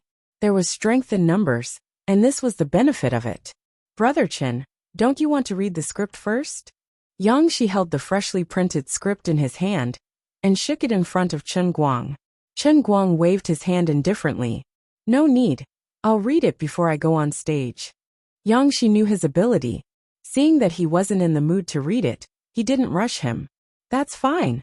Yu Hong and Fang Tianyu were stunned by the conversation between the two. At first, he thought that director Yang was an old acquaintance and would more or less be able to restrain CEO Chen and make him pay more attention. It turned out that the two of them were jackals of the same tribe. After Chen Guang was gone, Fang Tianyu asked Yang Shi anxiously, Director Chen, is he really a man? Yang Shi didn't explain, and just smiled mysteriously. Don't worry. Don Chen's Chen. Don't worry. Chen Chen's name. However, Yang Shi wasn't willing to speak any further. He thought to himself, what kind of joke is this? I'm here with Chen Guang to win without doing anything. The next day, Chen Guang did not intend to go to the company, but he still went to the city in the afternoon. There was a big shot. Sitting in the office, Chen Guang looked at this person, who was said to be from the Rising Sea Insurance Group. For some reason, he felt that this person's words were a little unbelievable. If he isn't messing with me, then there must be someone else behind this. He actually said that he wanted to invest in Tianguang Brokerage on behalf of Rising Sea Insurance Group. Based on Chen Guang's personality, he wouldn't be interested in letting others invest in his company, even if he knew that it was a profitable business. Isn't it obvious that he's sharing the money with others? However, he was a little tempted this time. The reason was that he couldn't refuse the offer from Mr. Rao. According to Mr. Rao, the Rising Sea Insurance Group he represented valued Tianguang Brokerage at 10 billion yuan. The investment plan he proposed was even more insane. An investment of 1 billion yuan would dilute the company's total share capital. The Rising Sea Fund would hold 5% of the company's shares, and Chen Guang and Tang Jiefun's shares would be reduced in proportion. Chen Guang's shares would be changed to 76%, and Tang Jiefun's shares would be changed to 19%. This matter was complicated, and there might be a long process in the middle, but the final result was about the same. What kind of spirit did Mr. Rao have? It was the spirit of international humanitarian aid. It was a great feeling that didn't ask for anything in return, but something to give. Chen Guang couldn't believe it. The only valuable thing about my empty shell company is my almighty superhuman brand. If one day my reputation is ruined, or if I get tired of the entertainment industry and don't want to work anymore, Tianguang Brokerage will instantly fall into an awkward situation where it can't make any profits. That's right, my profitability is quite strong, but the entire company doesn't have a complete system and doesn't have enough IP reserves. There's no reason for it to be valued at 10 billion yuan. What's more, According to the Rising Sea Fund's investment, Tianguang Brokerage has a premium of 20 billion yuan.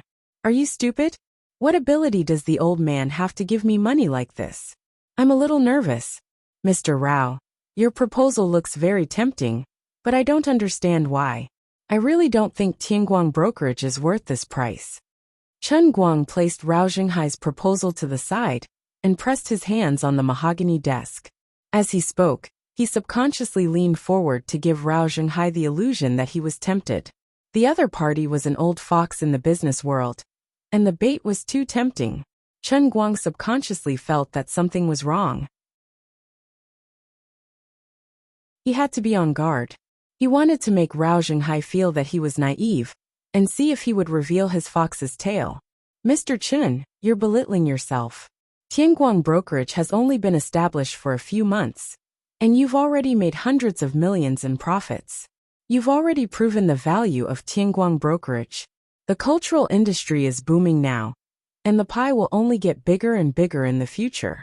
However, companies like Tianguang Brokerage that can maintain a good profit rate during such rapid growth are still rare. Other companies that operate copyrights are mostly in the stage of financing and burning money for copyrights. You're already one step ahead of the others. Furthermore, Mr. Chen, you're different from other celebrities. There's still a lot of value to be excavated from you. I'm sure that you have more than what you've shown so far.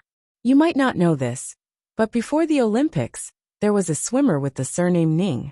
According to some evaluation agencies, his personal IP value could reach 20 billion. Mr. Chen, you're only higher than him. Some WeChat public accounts, and even Poppy Chan, whose content creation ability is not as good as yours, can be valued at more than 1 billion. I've valued Tianguang Brokerage at 10 billion, so it's reasonable to increase it to 20 billion. Chen Guang was almost convinced by him.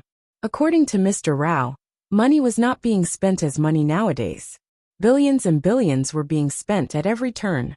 Did he think they were burning hell's money? Comrade, you can't stop using fake drugs. Those who truly understood the industry knew that the cultural industry had been bragging to the heavens. Even Little Tsong's bamboo live stream was no longer burning money for live streamers. During the craziness of the first half of the year, any lousy live streamer would sign a contract fee of 100 million for a few years, or 30 million for a year. In the end, it was the end of the year now, and it was time to settle the bills. Those who owed wages were owed wages, and those who were slaves of different surnames were all over the streets. That meant that the bubble was about to burst, and the money couldn't be burned anymore. It was easy to say that traffic could turn into cash, but was it really a stump for countless heroes to achieve? The click-through rate of online television dramas depended on it. It also depended on it to increase its popularity and topicality. It also depended on it to increase its box office earnings. It also depended on it to increase the number of viewers and bullet screen comments in the livestream rooms. Everything was fake prosperity. It only depended on the advertising sponsors who were stupid and rich to pay the bills. But there were many smart people in this world, and there were even fewer fools who could make money and afford sky-high advertising fees. Everyone had a clear idea of how much this so-called traffic flow was worth. Also, the Chinese Super League, which not many people in the country watched at all, was easily offered transfer fees of tens of millions of dollars to big foreign brands, with annual salaries of hundreds of millions. In the end, the stadium's occupancy rate was less than 50%, and the jerseys and other peripheral products couldn't be sold at all. They only had the ability to spend money, but not the ability to generate revenue. What right did they have to raise such sky-high prices?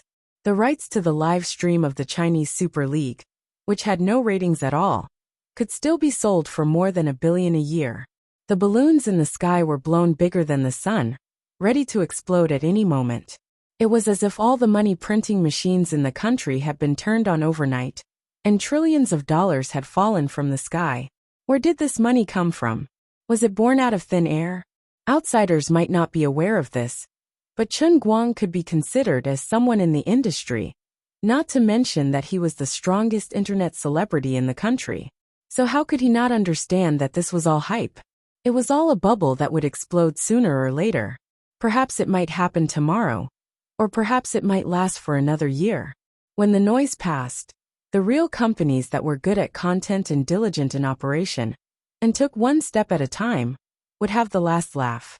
At that time, countless speculative capitalists would cry in the corner, and countless retail investors would cry their hearts out. It wasn't hard to guess. Rao Zhenghai wasn't an ignorant bystander. He was the chairman of the Rising Sea Insurance Fund. Whether it was his vision or his identity, he stood at the top of the national financial pyramid, and it was impossible for him not to understand this. There was nothing wrong with him having the idea of setting up an internet celebrity economy, but there was no reason for him to take out $1 billion so easily just to get 5% of his shares. Tianguang Brokerage was just a personal brokerage company built around an omnipotent Superman. It didn't have any core technology or real industrial reserves, so it wasn't worth this money at all. Mr. Rao, I understand what you're saying, but let's not beat around the bush in front of an honest person. You and I both know it. What is your real purpose? Chen Guang leaned back, and he finally put away the facade of an ignorant young man. With a faint smile on his face, he looked at Rao Zhenghai meaningfully. Rao Zhenghai was stunned at first, and he was stunned for a long time. Just like that, in his eyes, Chen Guang's aura changed drastically in an instant. He turned from a rash young man to an old fox who understood the world. He remembered an old man's instructions to him before he came down. He must not underestimate Chen Guang, and must not treat him like an ordinary young man. Just now, he didn't take the old man's warning seriously. At that time, Chen Guang pretended to be calm, but in fact he was eager to try. In his eyes, it was slightly ridiculous. After all, young people were still a little immature and not shrewd enough. But now he knew that he was wrong. This cunning fellow, he was acting within an act just now, and he was completely led into it. Looks like I have to tell the truth. Mr. Chen, since you've already thought of it, then I'll tell the truth. Actually, this isn't my idea. It's a request from the higher-ups. They feel that it's necessary to give you some compensation. As Rao Zhenghai said that, he pointed to the sky mysteriously. Chen Guang suddenly laughed. Actually, he had this idea just now, and he had already thought of it. Although he was the one who took the initiative to resign in the end, the old men were still afraid that he would lose his position as the bureau chief, and they knew that he loved money. They were even more worried that if the bureau couldn't control the situation in the future, they would still have to ask him to step in. They were afraid that he would really become a wild crane that didn't care about the world. That was why they came up with this idea. They purposely gave Tianguang Brokerage a high valuation, and then arranged for a fund with a powerful background to buy the investment. On the surface, it was free money, but in the dark, it made him owe them a favor, and he couldn't get away. Actually, he knew that he should have had a tacit understanding with the other party, and he shouldn't have forced him to say it. However, he was already tired of scheming with the old men. Now that he had asked Rao Zhenghai to tell the truth, Rao Zhenghai would pass on the content of the conversation between the two of them to the higher-ups. This was also his way of showing his attitude. Don't play tricks with me anymore, it's very annoying. Mr. Rao, then please thank them for me. Let me think about this for another 2 days, and I'll give you an accurate answer. After Chen Guang laughed, his face darkened, and his knuckles rhythmically knocked on the table, and he said word by word. Rao Zhenghai took a deep breath, and he was really shocked this time. It's almost like giving you 1 billion for free, and you still want to think about it.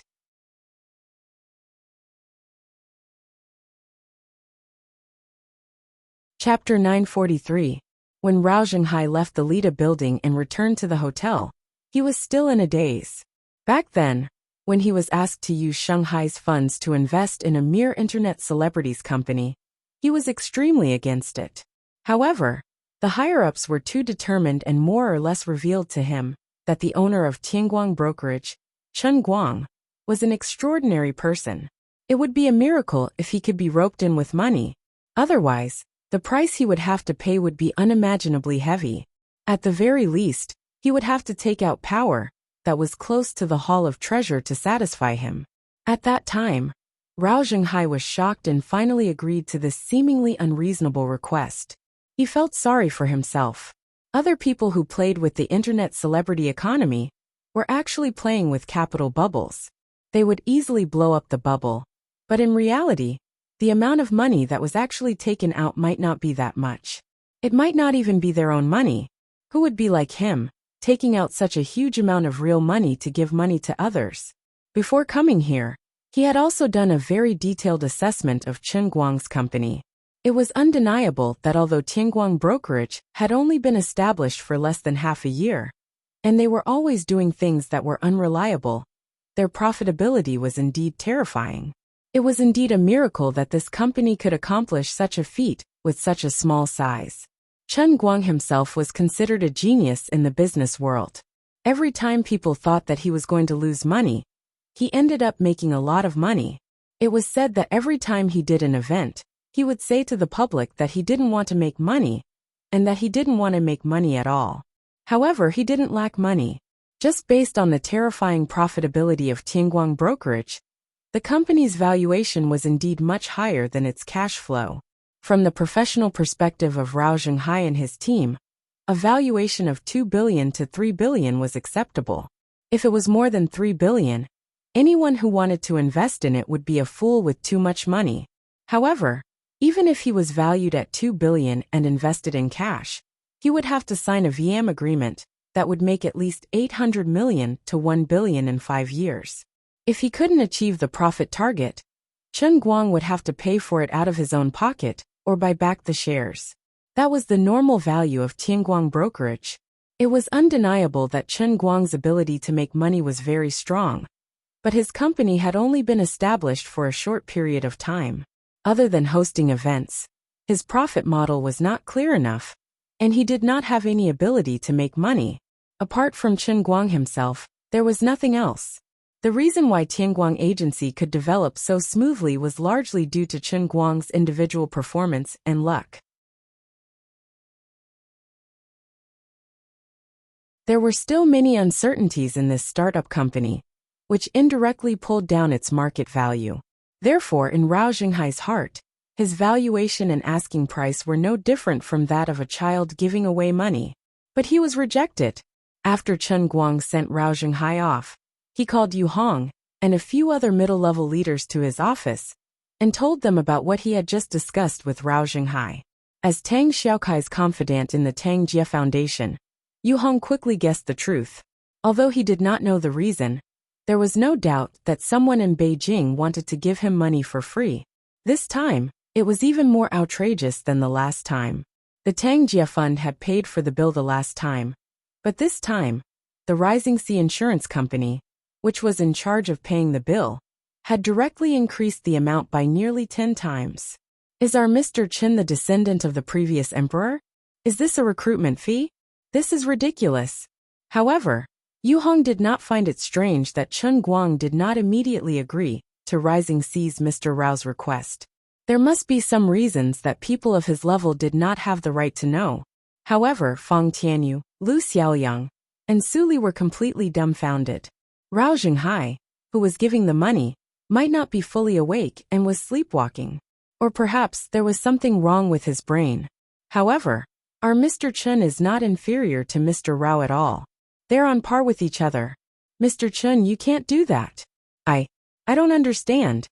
Fang Tianyu was dumbfounded. Lu Xiaoyang nearly jumped up. Mr. Chen, I know I shouldn't say much about this, but I still don't understand. Rising Sea only wants 5% of the shares, but they're giving 1 billion in cash. If this is true, there's no reason for them to reject it. Su Li said from his professional point of view, although our company's financial situation is very good now, and there are no signs of needing financing in the short term, it's never a bad thing to have more money. Plus, it's 1 billion. Oh my God. Su Li, who usually did not speak nonsense, could not help but add, oh my God, this time. Although he looked calm on the surface, he could not hide his emotions. Chen Guang had wanted to ask for their opinions, but seeing this, he knew that there was no need for him to say anything. They could not give the answer they wanted. In fact, they could not even understand the hesitation in their hearts. I should have asked someone else. They did not know that he was once the director of the General Bureau, and could not consider the whole picture. Forget it, don't worry about this first. How's the discussion for the play going? Chen Guang had a general understanding of the live broadcast of the play and the sponsorship. The live broadcast was still bamboo, but the live broadcast on TV had become the mango channel that he used to dislike. On account of their high price and willingness to pay, since the contract had already been signed, he would forget about it this time. The sponsorship was not as good as he had imagined. He only managed to get a total of 2 companies, which did not even add up to 10 million. On one hand, it was not convenient to insert advertisements in the live broadcast of the play. On the other hand, the frequency of his activities was a little too high. The bosses were almost out of money. Now that his net worth had reached a certain level, sometimes he would rather not accept the offer than to lower the price easily. In layman's terms, lowering the price would harm his status, which was not beneficial to his long-term profits. Sitting in the car, Chen Guang racked his brains. Who should he talk to about this? He also wanted Rao Xinghai's money. That was 1 billion. He had no qualms about taking it. However, he also felt uncomfortable. He always felt that the value of his company in the future might not only stop at the level of 20 billion yuan. In this way, it was still possible that Rao Xinghai and his Rising Sea Insurance Company would make money, so he was not very happy. He could not help but complain in his heart. These old men are so unreasonable. If they want to give me money, they can just give me money. Why do they have to target my shares? Although 5% was not much, no matter how small a mosquito's leg was, it was still meat. In the future, the mosquito would mutate and become a huge steak. Moreover, once he took the money, it meant that he had accepted their goodwill, and he would be tied to these people again. He was really quite annoying. However, it seemed like as long as Xian Qin and Wu Miaowan were still in the Guangdong General Administration, he would not be able to escape as the retired general director. No matter how resolute he sounded, if the 2 little Lolas were in trouble, could he not care less? It seemed like it did not matter whether he took the money or not. Unknowingly, as his thoughts ran wild, he thought of a rather reliable candidate. She was an expert, knew the ways of doing business, and knew his special identity. Most importantly, he had not seen her for some time, and he missed her from time to time. Yes, the candidate was Lu Fei. As soon as he called, he was elated. What a coincidence. Lu Fei had just returned from the neighboring Wuxia town yesterday, and she was about to look for him. After meeting Lu Fei at a cafe, Chen Guang went out excitedly. When he arrived at the private room, Lu Fei was already waiting for him inside. I saw that you usually drink tea, so I didn't order coffee for you. When I just came over, I brought a packet of Longjing tea from my father's friend. You can drink it yourself. Chen Guang took the tea box from Lu Fei, carefully grabbed a small handful from inside, and threw it into the Tongtian Holy Grail. Then he happily made a pot of water.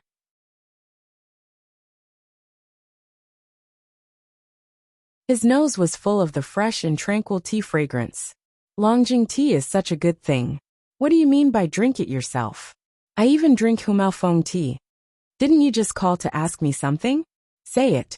Lu Fei took a sip of coffee, rested her chin on her elbow, and looked at Chen Guang with her head tilted. Chen Guang was not the same as the people in her circle.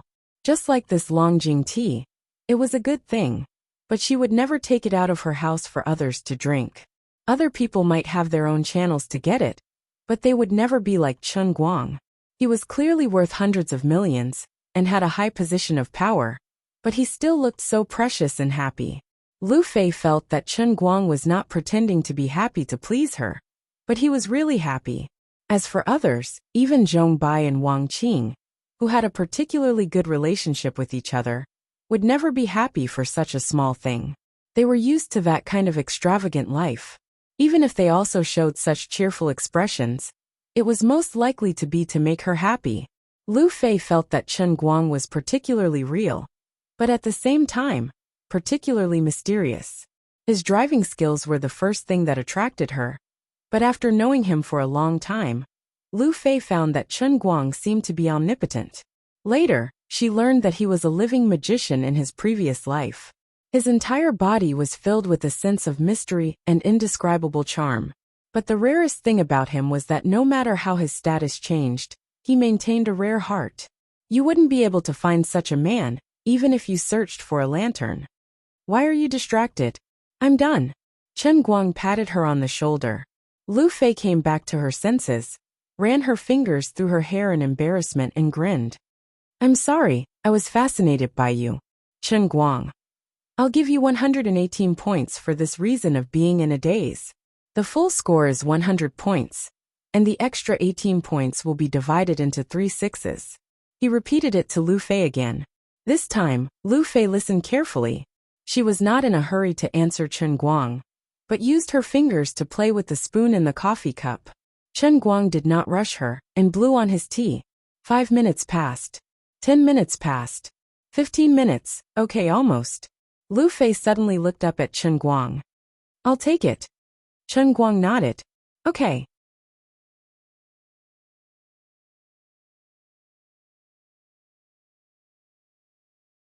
Chapter 944. Ah, you're not even going to ask me why. You definitely won't harm me. I can't make a decision. You know better than me. If you think it's time to take it, then take it. So infuriating. I've just come up with a whole bunch of reasons to convince you. Chen Guang snappily said. Since I'm here to ask for your opinion, you help me decide. Why do you need to convince me? Lu Fei fiercely looked at him. You're really lazy. Chen Guang chuckled. This is not me being lazy. This is called knowing people well. If I don't have to use my brain, why do I have to be so tired? I have to spend my energy on other things. That's true. You're a great magister. You're a bureau chief. Oh, you're no longer one now.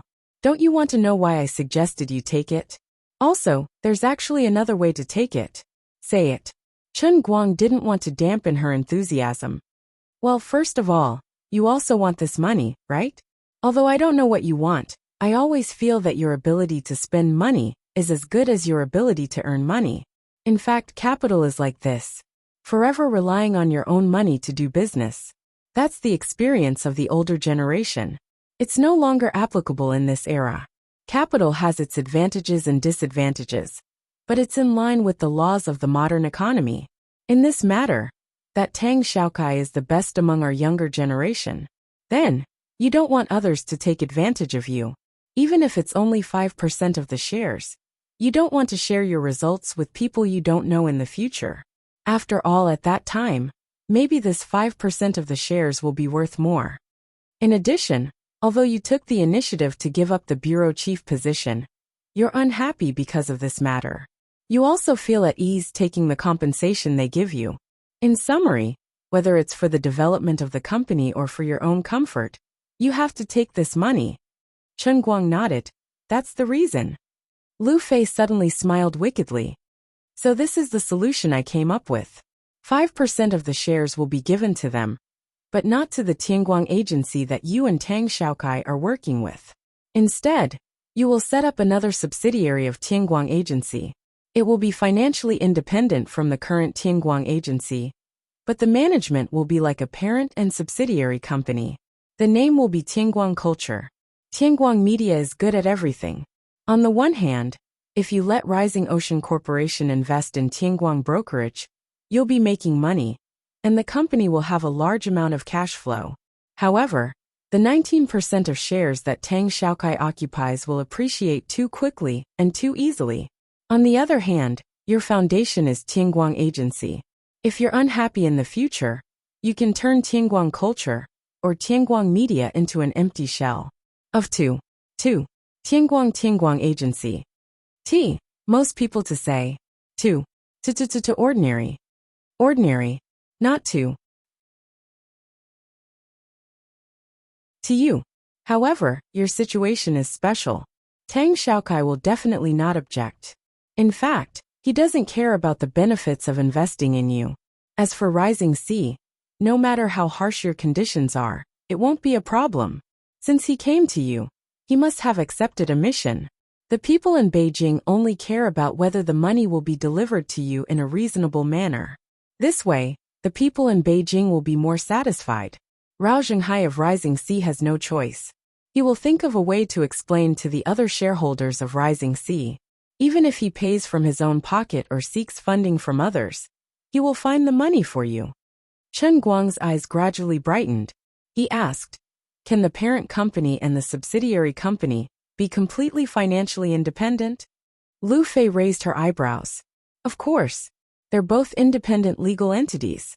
However, because of you, they added an agreement that temporarily allows the subsidiary company to be completely controlled by the parent company. Actually, they're two relatively independent entities. Actually, you can let Tianguang Agency control part of the subsidiary company. However, in principle, you and Tang Xiaokai would have to inject a certain amount of capital. It's meaningless. Instead, Tang Xiaokai would take advantage of you. I have another question. If I set up an empty subsidiary company and take 1 billion yuan from Rao Zhenghai and only give him 5%, they'll still have to say something about it, right? Lu Fei rolled her eyes. Idiot. Can't you just buy some IP to put on a show? Besides, aren't you already the most popular IP in the country? You're so smart. It's enough to have a confidant in life. Why don't you help me? Lu Fei shook her head violently. I'm sorry, I'm not interested in your petty tricks. Chen Guang was angry that he was being looked down upon. However, on second thought, the person in front of him could buy a Porsche 918. She was a hidden tycoon, with a family worth more than 10 billion US dollars. It seemed like this was just a petty trick to her. After dinner, Chen Guang and Lu Fei went their separate ways. It wasn't that they didn't have any ideas, but Lu Fei had to fly to the sea at night. She was busier than Chen Guang. When Rao Zhenghai received Chen Guang's call, it was already past 8 at night.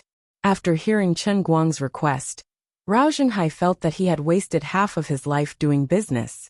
You really have a big heart. You think you're losing out by buying 5% of your shares for 1 billion? Can you be a little more reasonable?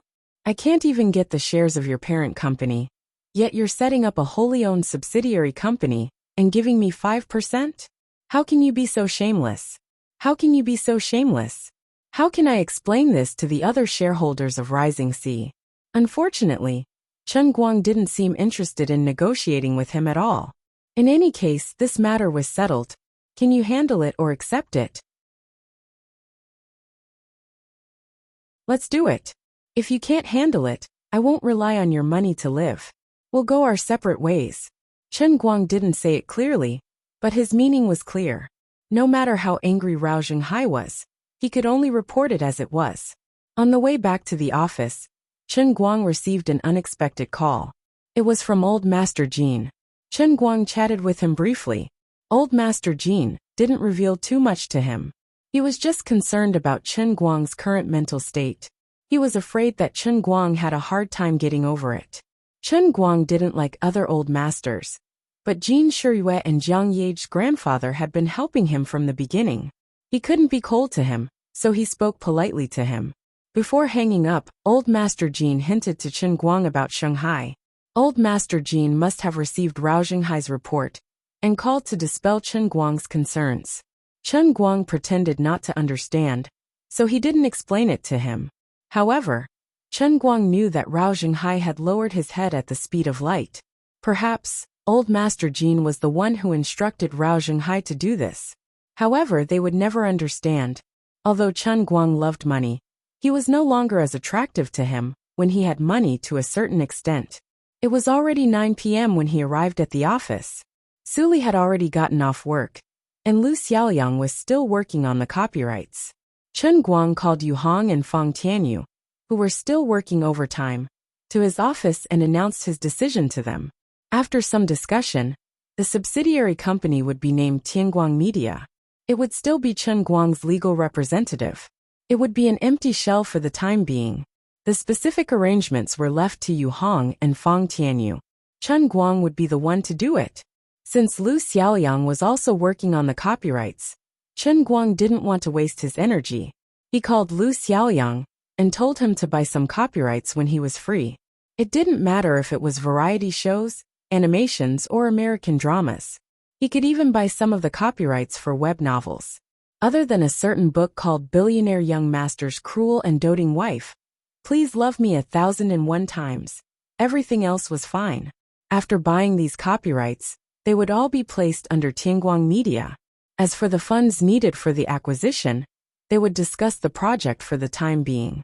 When Rao Zhenghai was done with the matter and sent the money to them, they would immediately start work. After that, Chen Guang called Tang Xiaokai, who was far away overseas. Actually, he didn't need to specifically communicate with Tang Xiaokai about this. However, Tang Xiaokai had given him money and people in the early stages of his business. He was very kind. Now, he had to make things clear and let him understand that he had no intention of abandoning him to avoid any future conflicts. Tang Xiaokai was a sensible person. Although Chen Guang's actions had caused Tang Jie Fund to make a lot less money in a certain sense, he didn't expect to make a return on his investment in Tianguang Media. He hadn't even lost all his money yet. Instead, his investment of $20 million had increased a few times in value. That was already a pleasant surprise. Besides, Shanghai's decision had nothing to do with him. It was the higher-ups who wanted to send money to Chen Guang through another channel. Tang Xiaokai was actually glad that he didn't have to take the blame again. In the end, Tang Xiaokai took a roundabout approach and mentioned another matter to Chen Guang. "Brother Guang, what's going on between you and my sister recently?" Chen Guang was stunned. "What's wrong? What did Sister Ing say to you?" "Sister, brother, the two of you are so romantic." Cough cough. "My sister didn't say anything. Wasn't she preparing her thesis when you were organizing the language conference?" "Yeah. What's wrong?" "She's already published her thesis. I found someone to publish it for her. It's published in a rather high-class journal. Recently, that journal is planning to organize an academic exchange. She didn't intend to come when they invited her, but she changed her mind on the day that the World Language Conference you organized ended. Recently, she's been busy wrapping up matters at the hospital. Did you two quarrel?" "No. So what?" Brother Guang, it's not that I want to criticize you, but don't be fooled by my sister's cheerful appearance. She hasn't been close to many guys since she was young. As her younger brother, I don't have the right to interfere in your affairs. But since the rice has been cooked, Brother Guang, you can't go back on your words. Let me tell you, don't think that a celebrity like Jin Shiyue is so high and mighty, but when it comes to living, my sister is still better. Think about when you're sick." Chen Guang was stunned. "The rice has been cooked? When did that happen? Why can't I remember? That's not right." There was a time when he and Tang Ying fell down together, and Tang Xiaokai, who had just returned to China, bumped into them. All right, Chen Guang thought about what happened on the plane with Tang Ying. It didn't seem that pure after all. To a certain extent, he was right. As for why Tang Ying suddenly wanted to go to America after the World Language Conference, Chen Guang naturally understood. She was hiding and pretending to be an ostrich. Despicable. No wonder she didn't call me recently. Even when I'm going to squander again, she didn't make any moves. This sister wants to go back on her words after losing the bet. Shameless. She can even go back on her words? Chen Guang looked at his watch. It was 10 p.m. He wondered if Tang Ying was still on duty at the hospital. He decided to check on her first. He didn't really want her to honor her words. Even if she wants to write off her words, he has to agree first. It's not harmonious for her to break the contract unilaterally.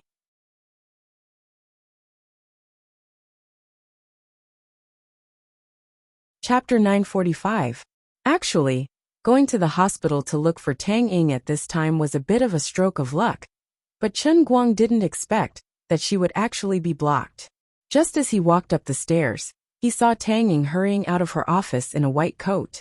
Her hair looked a little messy, and her complexion didn't seem to be very good, looking a little pale.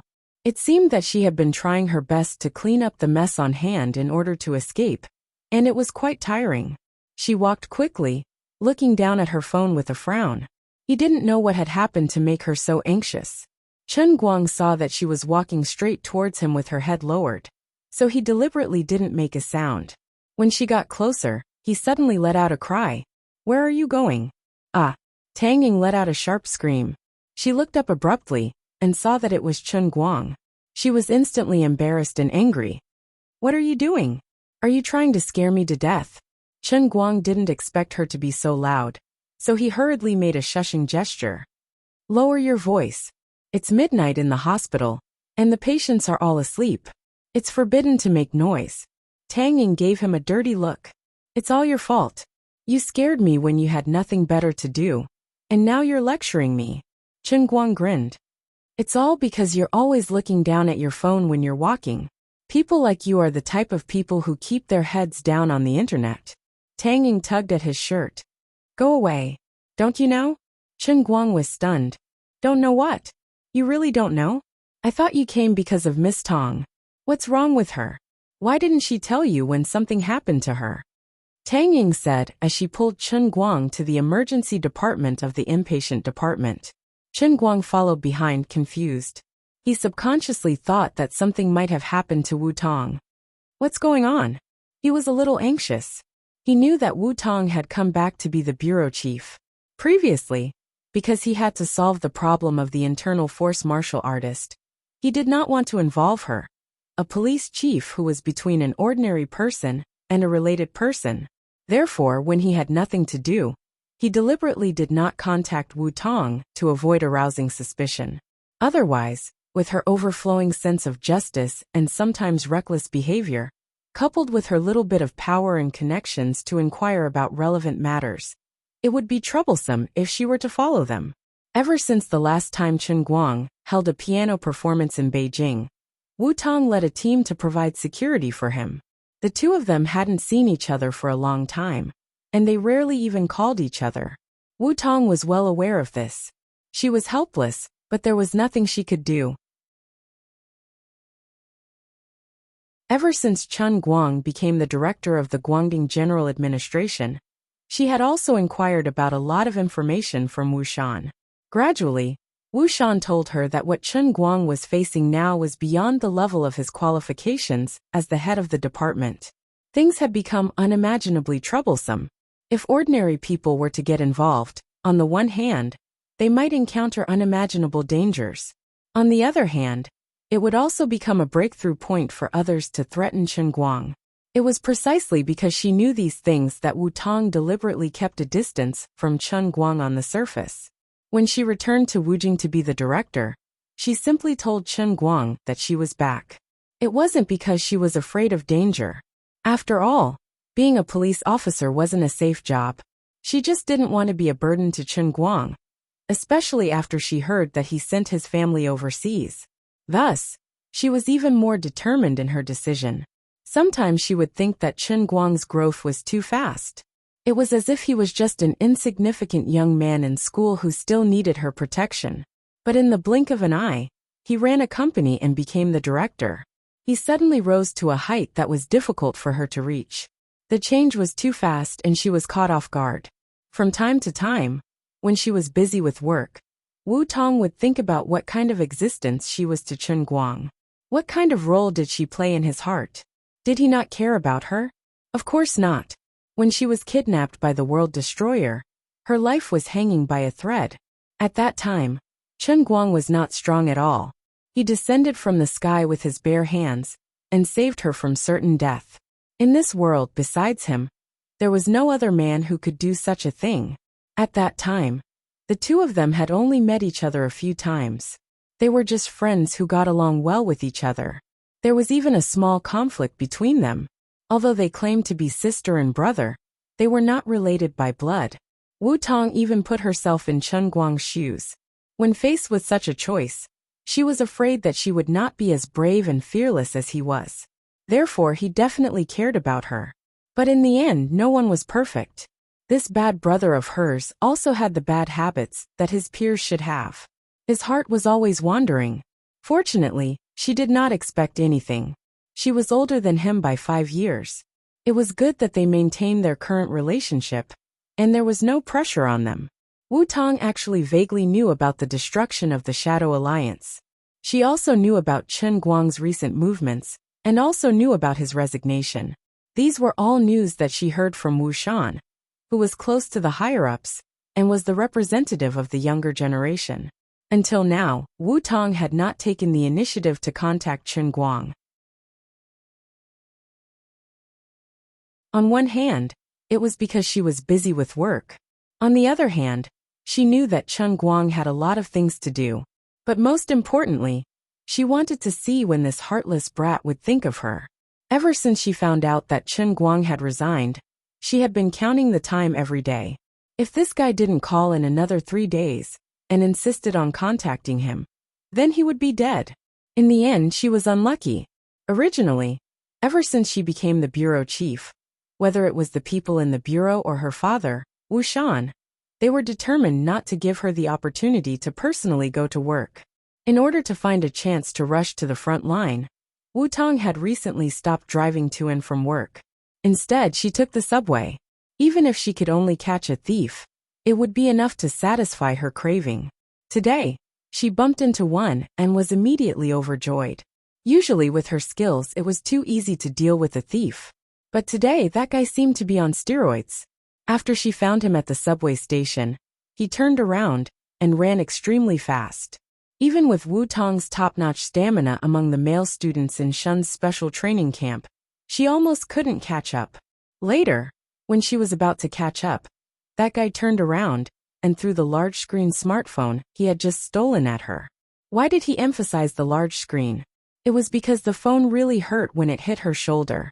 But after that guy threw the phone like a cannonball, he strangely fell to the ground, foaming at the mouth and twitching. Wu Tong still managed to handcuff him with one hand.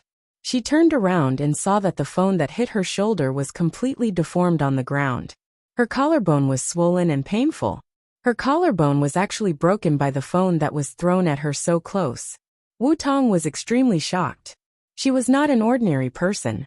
She was well-trained and proficient in fighting. Her bones were far harder than ordinary people. And who could easily break a person's collarbone with a phone? Who could throw a phone like a cannonball with so much force? You're not Chen Guang. Wu Tong struggled to call her colleagues in the bureau to send this guy to the hospital with her. But on the way to the hospital, that guy woke up and seemed to be fine. On the way, she actually wanted to call Chen Guang and tell him that she was injured today. But she finally endured it. Since she said that she would endure it, she couldn't easily admit defeat. Do you know? Your big sis is injured. Although I don't know why she didn't tell you about it. When you see her later, you can't tell her that you came to see me. No matter how you lie, you have to say that you found out about it and came to see her. Just treat it as a way to make her happy. Tang Ying led the way in front while whispering to Chen Guang. Chen Guang nodded. Yeah, I know. I'd like to see what kind of thief was able to break Sister Wu Tong's bones. Vaguely, he suddenly realized that Tang Ying's decision to run away might not be because she wanted to renege on the bet. But he didn't say it out loud. It was meaningless. History had taught him that it was useless to overthink things.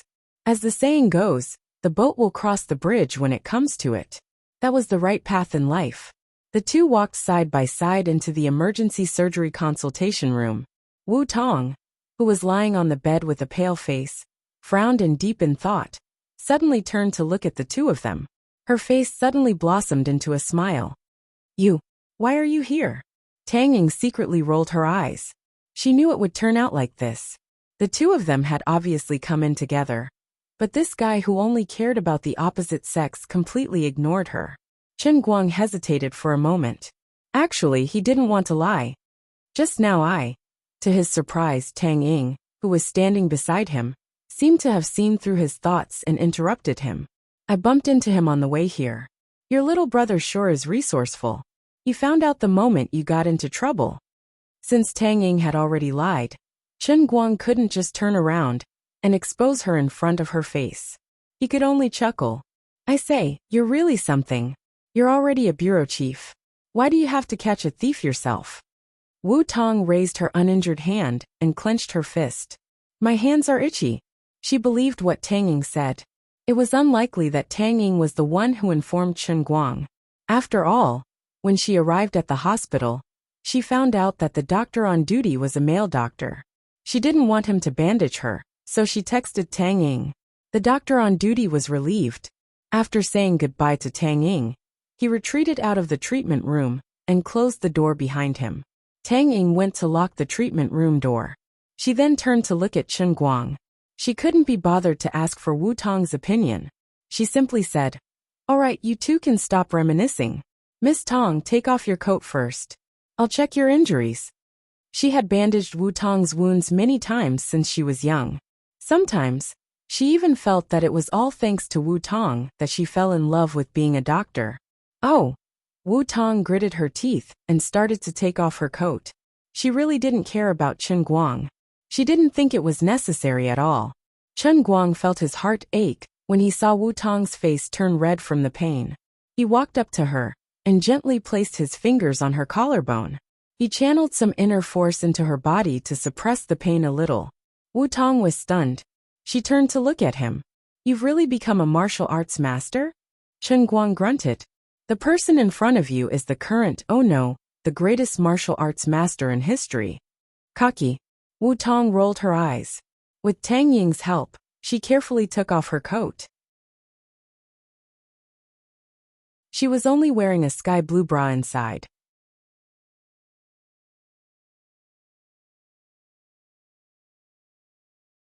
Chapter 946. Hearing those words, Chen Guang's calm face froze with his hands trembling. He might be close to Wu Tong, but he had never taken advantage of her eyes in the past. Fortunately, his acting skills had reached perfection. Although his heart was pounding, he didn't show it on his face. Tang Ying sneaked a peek at Chen Guang's expression before focusing all her attention on Tang Ying. Wu Tong was actually quite shy, but her shoulder was hurting badly, and it didn't seem like a big deal to let him take a look. As expected of an outstanding student from Shun's special training camp. Although Wu Tong's neck was blushing, her face was completely under control. But that wasn't the end. Tang Ying squinted her eyes and carefully examined Wu Tong's collarbone. She lifted her fingers and gently pulled open the strap of her bra. "All right, I need to fix the bandages on your upper body and take off your bra." Wu Tong glared at her. "Ha, ha, what ha?" It wasn't the first time, so he was quick. "Forget it, Chen Guang, help me undo the strap." Chen Guang gulped down a mouthful of saliva and felt that he had done a great job as a nurse. Sister Wu Tong, I'll do it." Wu Tong's body stiffened and she snorted. All right. Be gentle." Chen Guang placed his finger on it and clumsily pulled it open, bit by bit. With a click, it unlocked. "You're so slow. What haven't you two done before? Why are you pretending to be innocent?" Tang Ying impatiently pulled the sky blue bra away from the front and emphasized, "Lady Tong, don't move your hands around. Otherwise, your injuries will worsen. Yo, you're jumping around happily." "Lady Ying, shut up." Wu Tong couldn't hold it in anymore. She had seen Chen Guang's every move before, but now there was a third party around. It was a little too stimulating. Unknowingly, her skin gradually turned pink, and she had goosebumps all over her body. After a long while, Wu Tong finally calmed down. Fortunately, her back was facing that guy, and he couldn't see anything. "Wait, what is this? Damn it. What a scam." Wu Tong raised her head and looked at the mirror in front of her, as well as Chen Guang's shifty eyes that were staring at her chest through the mirror. "I'm done for. I've been seen naked. Forget it, I'll just watch. I won't lose any meat anyway." Chen Guang's eyes widened. At first, he had the same thought as Wu Tong that he could not see anything behind him. However, the mirror in the emergency room was a standard feature. It was hung on the wall, so he could see it when he raised his head. Tang Ying, who had just returned from concocting the medicine, almost laughed out loud when she saw the two of them staring at each other dumbstruck. No one knew what was going through Tang Ying's mind. She subconsciously pushed Wu Tong's chest and turned to Chen Guang with a smirk. "Are you dumbfounded?" Wu Tong was agitated and screamed, "Ah, don't mess around. Don't move. Don't move. I've applied some ointment for you." Chen Guang looked at the two trembling bunnies and thought to himself, the old man didn't learn that dart technique for nothing. My eyesight is really good. Those clear skin lines, that color, that tall and straight figure. Cough, cough. Take it. Tang Ying stopped fooling around and became obedient. She quickly applied the ointment for Wu Tong. At this moment, Wu Tong's collarbone was red and swollen. Tang Ying's movements were also very careful. Although Wu Tong grimaced in pain from time to time, she forced herself to endure it. Since she was half naked, she felt a little awkward, so she decided to say something to divert attention. She imitated Guan Gong's imposing manner of scraping bones to treat wounds and said casually, "The thief we caught today is really strange. He looks so skinny but he's so strong. It's weird." A skinny man who could easily injure Wu Tong? Chen Guang's eyes were still staring at the mirror shamelessly, but his brows were slightly furrowed. He subconsciously thought that Wu Tong's words were related to inner force martial artists. But on second thought, he felt that it was unlikely. The saying that the poor study, while the rich practice martial arts was not groundless. Without some financial foundation, it was impossible to practice martial arts. Those who were able to practice martial arts were either from various sects or clans. Even if they weren't, they were at least from wealthy families. Almost no poor person would be able to practice martial arts without any financial foundation. But as long as they were successful, the worst they could do was at least at the level of Lu Chao's bodyguard Tai Fanshu. For example, Xian Qin and Wu Miaowan's sects were small and incomparable to the 3 aristocratic families, the 8 major sects, and the 27 sections. They belonged to the 4th tier of sects in Jianghu, but they never had to worry about money. It was impossible for someone who had to sneak around on the subway to possess inner force. At present, almost all inner force martial artists had been registered in the headquarters, so there were very few who were wandering outside.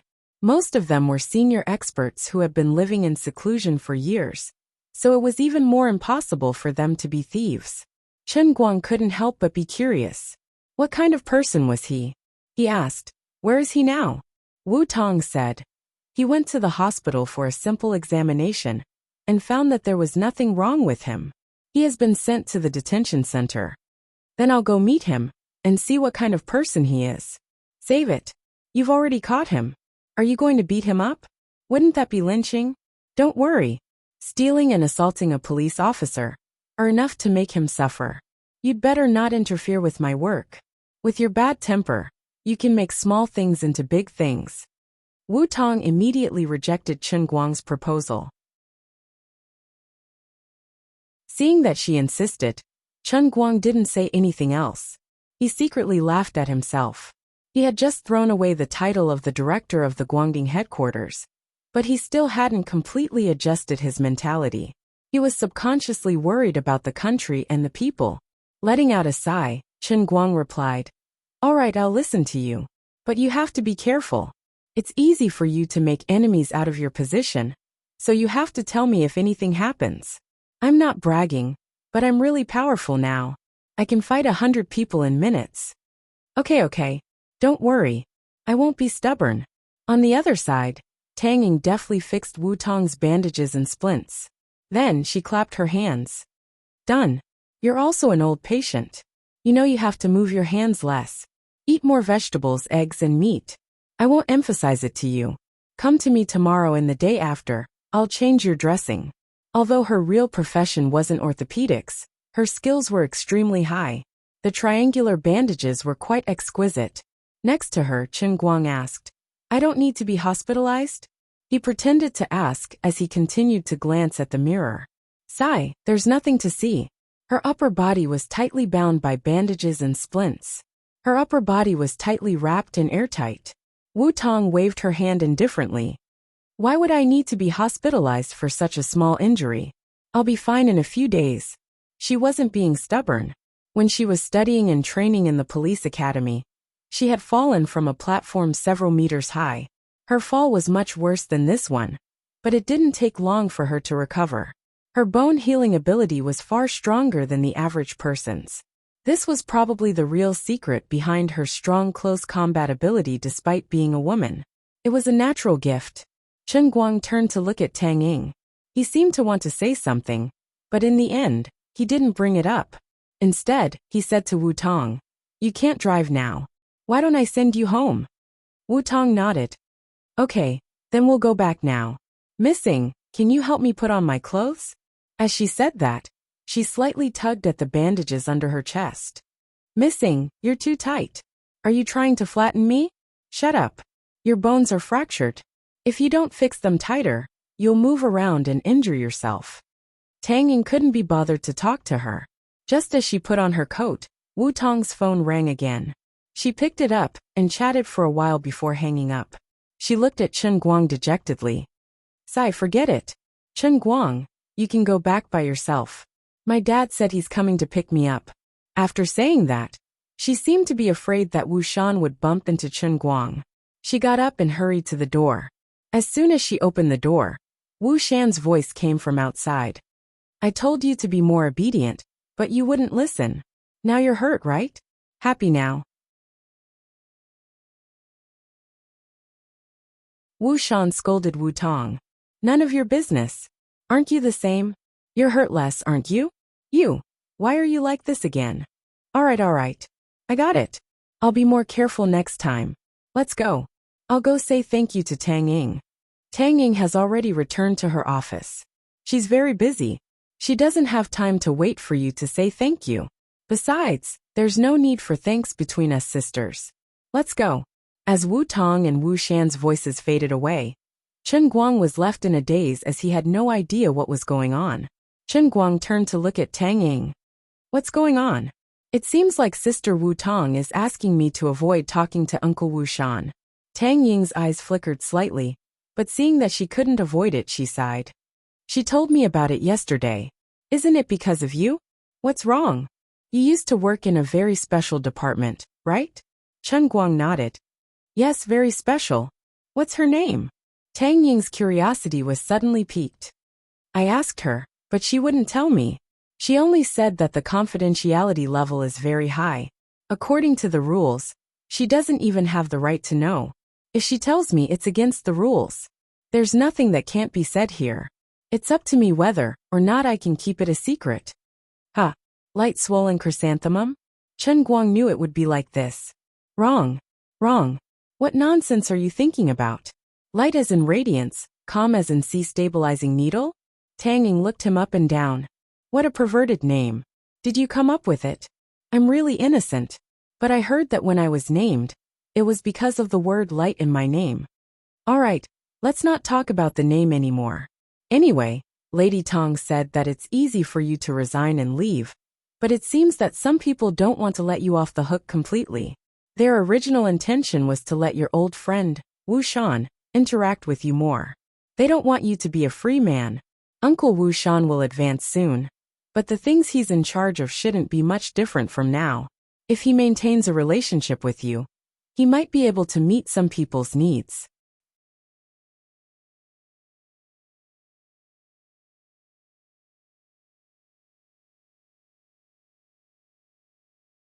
Chapter 947. Chen Guang rolled his eyes. President Rao was not the only backup plan prepared by the elders. These people were good at playing one trick behind his back. On one hand, they wanted him to give up his power, but on the other hand, they did not want to let go of his influence among the inner force users.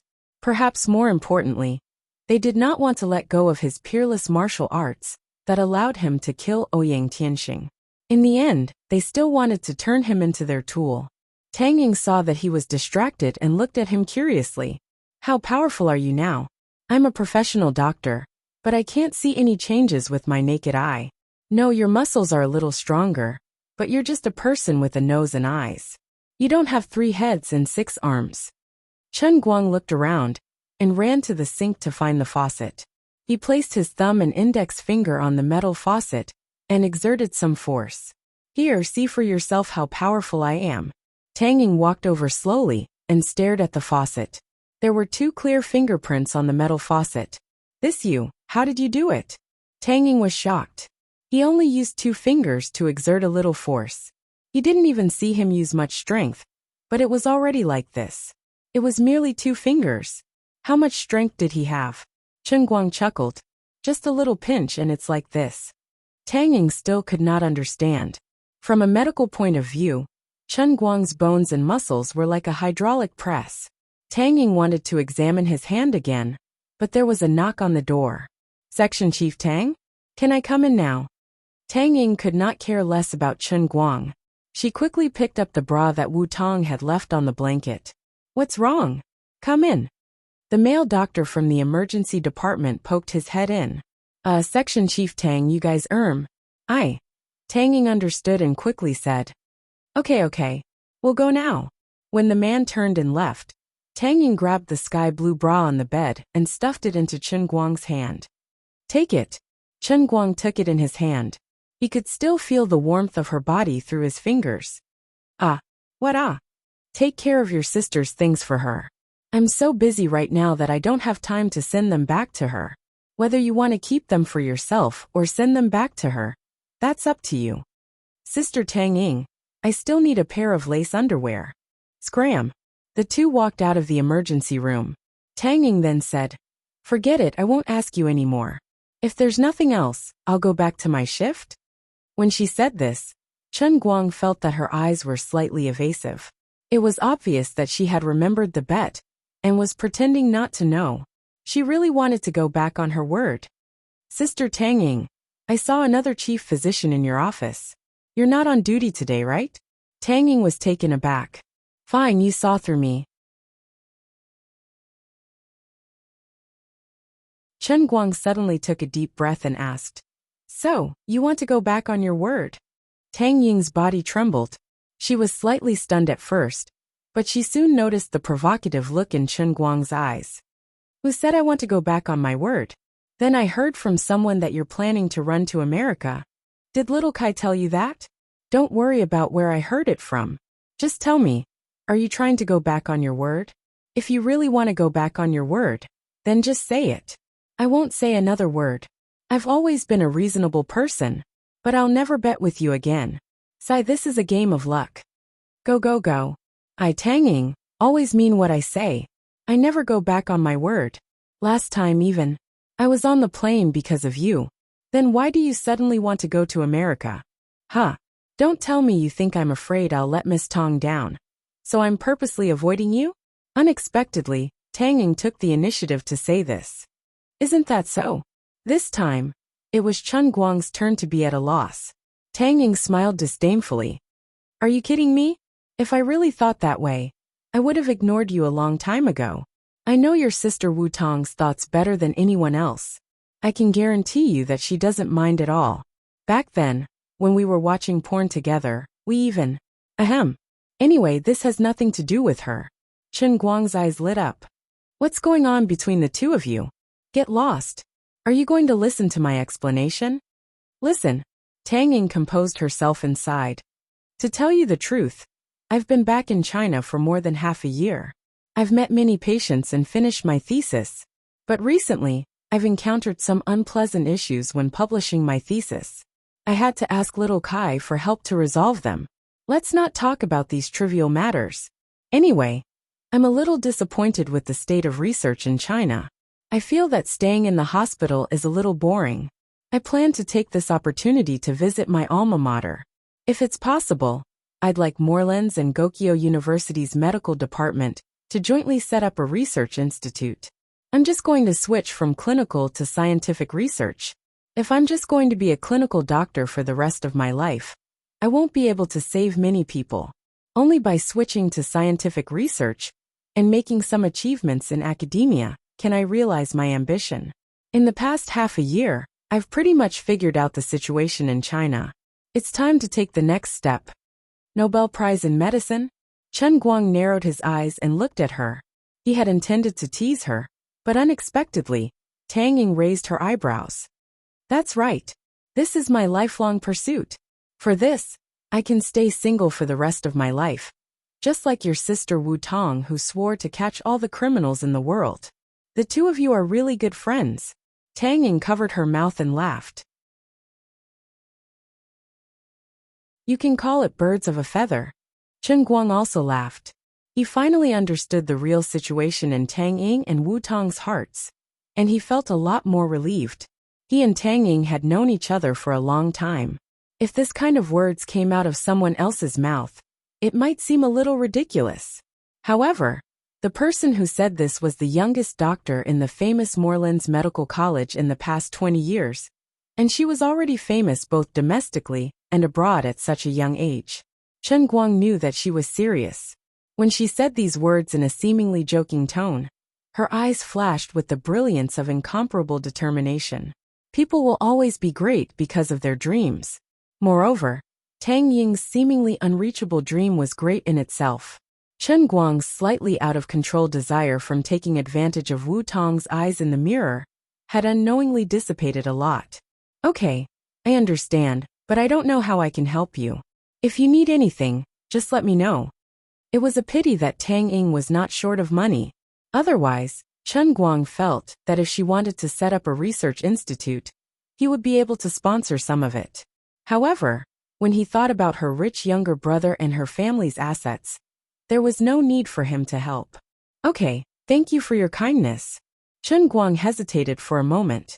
Then about the bet, forget it. Just pretend I never mentioned it. Seeing how Tang Ying was obsessed with knowledge and had lofty ambitions, Chen Guang felt ashamed of his inferiority. Her brilliance made him seem like a vile person. Really? Tang Ying tilted her head and looked straight at him. Chen Guang nodded reluctantly. Really? You won't regret it? No. Come on. Looking at your aggrieved face, even I feel sorry for you. Don't look down on me. Although I plan to stay single for the rest of my life, I don't reject men. I am also a normal woman. What do you mean? Tang Ying smiled meaningfully. You know what I mean. Chen Guang's eyes widened. He roughly understood what Tang Ying meant. What did the old man have to deserve? Okay, it's just that I've been too busy recently. Otherwise, I would have fulfilled my promise for you tonight. Anyway, I'm telling you, you don't have to worry. Sigh, poor me. I only know how to deal with books and patience all day. It's not easy to meet a young man that I like. You're not bad, and a lot of things have happened with you on and off. What's that saying again? Boiling a frog in warm water. Yes, I don't know if you're a frog or warm water. Anyway, we'll get to know each other sooner or later. At least until I meet a man who is more reliable and interesting than you. Do you have confidence in yourself? Chen Guang really didn't know how to answer her. It didn't seem right to say that he had confidence in himself. It was strange for her to talk about such improper things with a straight face. But if he said that he wasn't confident, he would feel uncomfortable. As the two chatted, they unknowingly returned to Tang Ying's dormitory. Her roommate, the female doctor, was not around tonight. Chen Guang sat down and took a sip of the cold tea. You're not going to the on-call room? I'll go later. I need to take a break. By the way, if we can really set up a research institute, won't you be a professor at my school? Tang Ying nodded. That's right. Say hello to your teacher. Go, go, go. You want to be the director of the research institute? Uh-huh. That's amazing. Sigh, it's a pity that I don't know how I can help you. I only have money now, but you don't lack it. Chen Guang brought up the past again and sighed. At this moment, he really didn't have any other thoughts in his mind. Unexpectedly, after listening to his words, Tang Ying's eyes gradually brightened as she looked at him. Chen Guang felt goosebumps under her gaze. What are you thinking about? Tang Ying suddenly straightened up and approached him. You really want to help me? Other than that kind of thing? Chen Guang nodded blankly. Of course, don't think that I only have that one function. That's right. In my eyes, you have other functions. What are you trying to say? I also know that there are some talented people in this world who can practice a kind of qigong called internal force. You said that you're already the world. Oh no, the first in history. You're not bragging, are you? Chen Guang nodded. I'm not bragging. I'm telling the truth. Then does this mean that your talent in practicing internal force is countless times greater than that of ordinary people? Chen Guang nodded shamelessly. That's right. My talent is extraordinary. It's rare to see one in 1,000 years. You've shown me your ability in that area before. You even broke the wooden plank. I also know that you participated in the arm wrestling competition in Detroit. Just now, you used 2 fingers to flatten the iron pipe. I didn't deliberately think about it before, but now I want to know, how is it that your hand doesn't look particularly strong, but it can completely suppress those monstrous men in arm wrestling? Why is the strength in your hand so great? Chen Guang gradually began to panic. So, be my lab rat. Your body must be different from an ordinary person's. I even suspect that compared to ordinary people, you're superior from the genetic level. If you really want to help me, let me study you." The more Tang Ying spoke, the brighter the light in her eyes became. Step by step, she approached Chen Guang, forcing him to retreat into a corner. Her eyes were like those of a hungry wolf that had spotted its prey. They were even brighter than the LED lights on the roof. You want to slice me up?" Chen Guang swallowed his saliva, his intestines turning green with regret.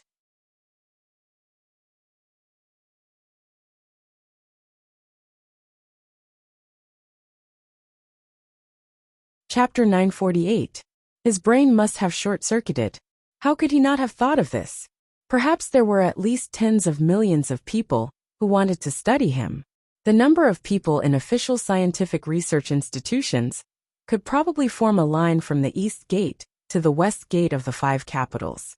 It was only because of his identity in the past, as well as the tragedy of Su Lijing, who had a high position in the academic world, and perhaps some old man's obstruction, that such a thing had not happened to him so far. But Tang Ying was different. The most important thing was that they were very familiar with each other, and their relationship was not ordinary. Others did not dare to mention it, but she could. If someone else came to mention it, he could simply kick them away. But he could not do this to Tang Ying. She might have thought of this briefly in the past, but at that time, she was still focused on clinical work and did not think of changing to scientific research. On the other hand, she did not expose this matter, and she did not show too much of an unusual side. Now she had finally discovered it. She had also reacted. Not only was she stronger than ordinary people, but she was also stronger than the internal force martial artists who were already beyond ordinary people. This was terrible. She did not know how to make friends. What nonsense are you thinking about? How could I bear to cut you up? It's not like I'm a fool to do such a thing. Then what do you want? Just give me a sample of your body regularly. Stab me every once in a while? Do you have to be so hardcore? Nonsense. Some things are more convenient to extract genes than muscles. It's not that uncomfortable, and it will be over with a close eye. Don't say it so lightly, right? With my many years of experience, even if I can only decipher the mystery of your genes that are superior to ordinary people's, it is enough to let human evolution to a new level. I even feel that you represent another stage in the evolution of mankind. Admit it, didn't you already know? I remember you once told me about God. You already had this feeling at that time, right? But from a scientific perspective, the so-called God actually refers to another type of person who is more powerful than ordinary people, like our country's legendary figures like Fuxi, Xianyuan, and Qiyu. You don't seem to care about what I think at all. The more Chen Guang listened, the more shocked he became. At this moment, Tang Ying reminded him of another person who had died, but was still alive, Nicosi Typal. In a sense, Tang Ying and Nicole were actually quite similar. They were both mad scientists. These kinds of people looked no different from ordinary people under normal circumstances. But once their thoughts were completely opened up, they would immediately reveal their differences from ordinary people. They had extremely terrifying logical reasoning and analysis abilities. They could often find the entry point that ordinary people couldn't comprehend from the small details, and emit unimaginable ideas. This train of thought seemed absurd at times, but it was extremely logical. Great scientific achievements often came from a sudden idea after a long period of preparation, just like Newton's discovery of gravity. At this moment, Tang Ying seemed to be making wild guesses, but many of her deductions were on point. So what are you planning to do? Please give me a definite answer. I'm really scared. Didn't I already say that? I want to study your genes. Can I refuse? Then I'll die in front of you. Don't be like this. Do you want my blood or my flesh? Or should I give you a few strands of my hair? If it doesn't hurt, I don't particularly mind. For the sake of our relationship, anything can be discussed. Hair won't do. Although I can extract part of the genes, it's still the stratum corneum after all. It's not representative. Can you stop keeping me in suspense? Just give me a quick death. Tang Ying finally used her chest to push Chen Guang hard against the wall. Her hand slowly moved downwards. Her face was red, But it wasn't a red of shyness. Instead, it was a flush of excitement and ecstasy, like Columbus who discovered a new continent. She seemed to be talking to herself, but also seemed to be answering Chen Guang's question. I was really stupid in the past. Why didn't I think of this earlier? Actually, I've already extracted a few samples from your body. But at that time, I didn't even realize it. What a waste of resources. As soon as her voice fell, Chen Guang's body stiffened. A certain part of him was pinched. He finally understood. After all this time, she had her eyes on his countless monkeys and grandchildren. My sister is amazing. Why didn't you say so earlier? You really scared this baby to death. Be reasonable, this can be done. I think so too. So, I'm suddenly interested in honoring the bet. Can you not be so realistic? There's no other way. I'm just that realistic. Are you interested now? Chen Guang realized that he had really been tortured tonight. Originally, when he first came here, his heart was in turmoil. Then he met Wu Tong. When he heard that Wu Tong was injured, his heart calmed down.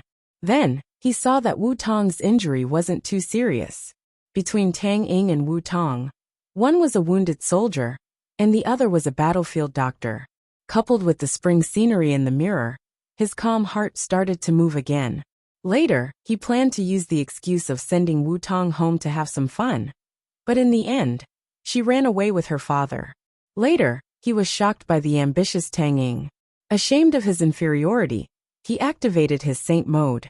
In the end, it didn't take long for him to become a saint again. After so many twists and turns, he still had to have sex today.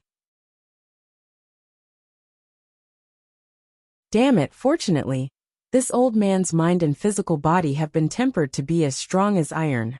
If it was an ordinary person, they would have collapsed to the point where their eyes would have turned black after being tossed around in such a short period of time.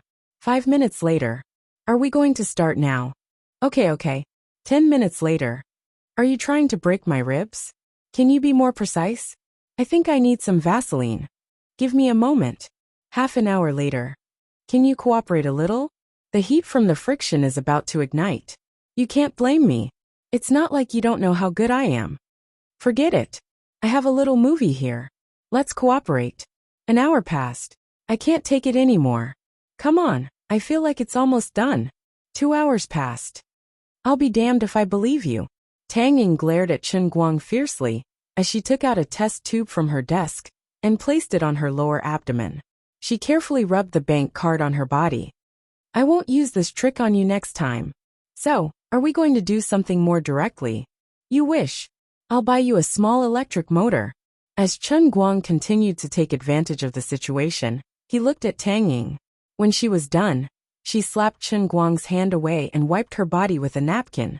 She then dressed up and said, "All right, you're no longer of any value to me today. Go away. I won't be sleeping tonight.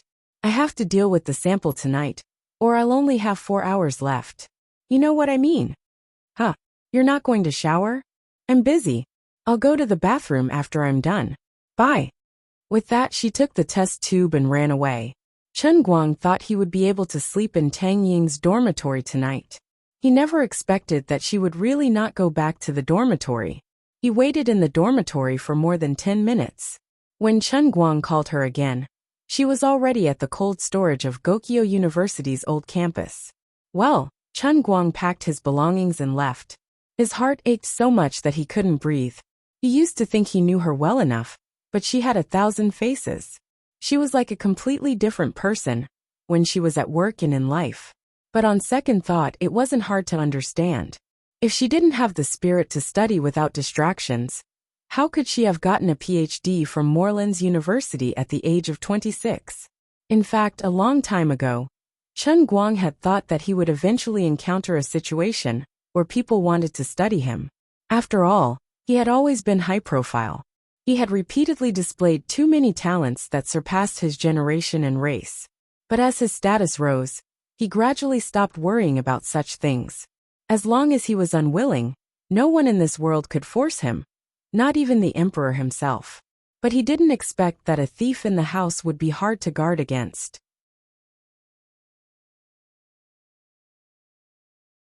Sister Tang Ying, who was on his side, was actually a mad scientist deep down. Moreover, her specialty matched his. Perhaps this was fate. From the first time he picked her up outside a bar, when he was still on the internet, this day was destined. Forget it, let her study him. Anyway, he didn't suffer too much. Even if she really cracked some of the mysteries at the genetic level of his body, it was in fact the most basic body function among the countless skills and abilities provided by the heavenly Holy Grail. This didn't affect him being ahead of the human race and the times. It was an honor to be the cornerstone for her to realize her dream.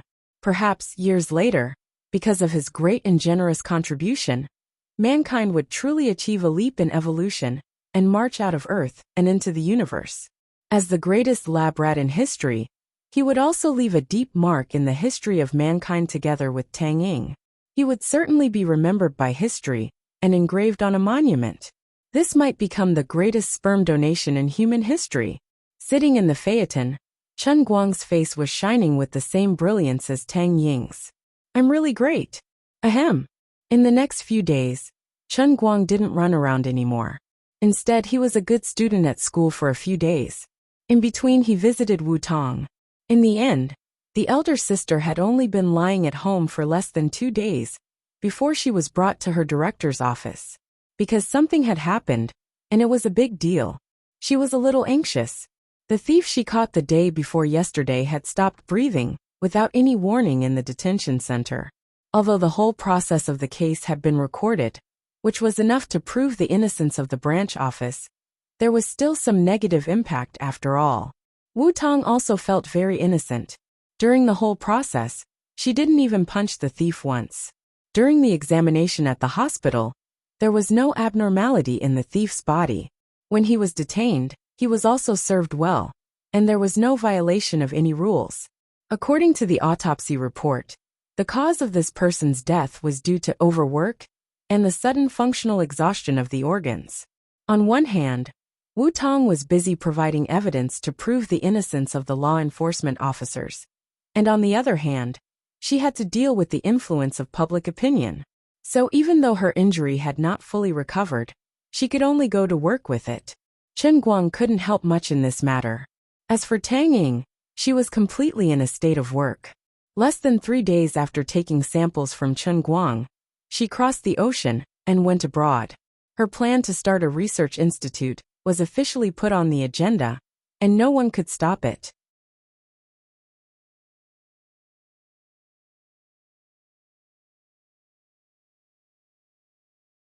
Chapter 949. As for Chen Guang himself, things were still going according to plan. Although time was tight, the experienced Tianguang manager handled things in an orderly manner. Apart from the fact that the male lead had not read the script nor participated in the rehearsals so far, Director Yang Shi had to personally act as the male lead during the rehearsals to temporarily cooperate with the rehearsals. There was no other problem. The warm-up of the play on the internet was almost over. Just like in the past, the people who supported him and those who dissed him were divided into 2 groups. There was also the neutral group, who had nothing to do with it, and were enjoying the show. In short, it was boiling. Nowadays, Chen Guang's show never worried about attention and popularity. He had already walked further and further on the path of a phenomenal controversial figure. Once he set out, there would be no turning back. Unlike other celebrities, after becoming famous, they would gradually cherish their feathers and try their best to get away from all kinds of disputes and criticism. However, the almighty Superman did not do so. Feathers? What was that? Why should he cherish them? This young man, who had appeared out of nowhere, was like a meteor spinning in the sky, a path of sparks and lightning, tossing and turning, never stopping. He never seemed to know how to restrain himself. He always liked to challenge things that others thought were impossible. Every time he fell silent for a short time, it seemed to mean that he would explode again. Every time he erupted, it was enough to shock everyone's eyeballs out of their sockets. Sorry, he was never interested in things that followed the rules. As long as he made a move, it would definitely be a big move that defied common sense. Even his diehard fans, while stubbornly supporting him, would secretly have doubts in their hearts, worrying about whether he could really do it. But the more worried they were, When he really did something incredible, the more shocked they were. The feeling of seeing the person they liked and admired once again overturning common sense and standing at the peak of the domain that he wanted to stand at was even stronger, making people's hearts beat faster and their blood boil. He made many people understand that in this world, many things that seemed impossible could actually be turned into reality. He even became the hope in many people's hearts. For example, when Chen Guang participated in the World Language Conference, a patient with lower limbs paralysis secretly made up his mind that if Chen Guang won the championship, he would try to walk again. If he tried again, perhaps his nerves would recover. In the end, Chen Guang succeeded, and the patient stood up on his own with tears brimming in his eyes. There was also a businessman who had lost all hope after his business failed. He sat on the balcony of a 28-story building and watched Chen Guang's live stream in the World Arm Wrestling Competition.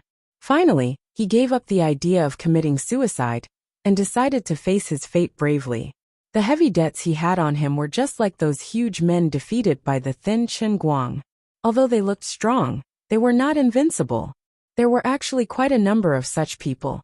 Although many people were unwilling to admit it, Chen Guang had been using his seemingly absurd, but actually surpassing absurd challenges to change the world bit by bit. As for the haters and haters who didn't like him, whenever he made a move, they would temporarily forget the past embarrassment and bite the bullet to slander him online or in real life. Even if they had been led into the ditch by him again and again, they would repeatedly tell themselves not to jump to conclusions easily in the future. But when this guy jumped out again and again, looking at what he was going to do, and then using their self-proclaimed rational brain to judge, they couldn't help but question him subconsciously. It was precisely because of Chen Guang's complicated character that those who liked him even more, because he didn't disappoint them time and time again. At the same time, those who hated him had no choice but to change their inclinations and like him. Of course, the most stubborn haters would gradually change from dislike to hatred, because they lost face again and again, and become even more stubborn. But there was an old saying that a mediocre person who was not hated by others. Since embarking on the road of becoming a celebrity, Chen Guang didn't expect himself to please everyone. No one could be liked by everyone, let alone a flamboyant new internet celebrity like Chen Guang. It didn't matter if others liked him or hated him, said good things about him online, or changed different ways to slander him. If he could control them, he would control them a little. If he couldn't, he just let them be. Anyway, it was all about popularity. Being controversial was a torture and test for ordinary people. But for him, who had long been trained to have a big heart and strong nerves, it could save him a lot of investment in publicity. Because of this, although there wasn't much investment in publicity for this play, it still caused quite a stir. In particular, some rumors came from some places, which made this matter even more mysterious. It was said that the male lead Chen Guang hadn't been seen in several rehearsals. Instead, the young director Yang Shi had rehearsed in place of him. When the other leading actors raised doubts, Yang Shi, who had a good reputation in the industry, not only didn't grab his male lead back, but he also told the others not to ask too much and not to worry needlessly. No one knew how much money Yang Shi had received from Chen Guang. He actually didn't care about his face and reputation. It was estimated that he could at least buy a suite in Yanjing Second Ring Road. If you Chen Guang are really busy, then we can just forget about it. But it was said that during this time, he actually didn't care about the play and stayed in school like an ordinary student. Moreover, someone found the printed script that Yang Shi had prepared for Chen Guang in his office. This meant that the male lead hadn't even read the script from beginning to end. Yes, you invited us to perform in the play, and the remuneration is almost 5 times the market price. It's so high that it's impossible to refuse.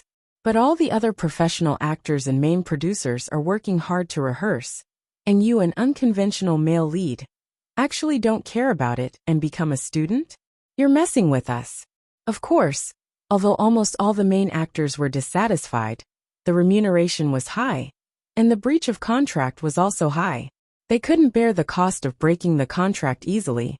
Secondly, although Chen Guang was only a newcomer in the entertainment industry, some channels, both overt and covert, showed that he had power and influence beyond ordinary people's imagination.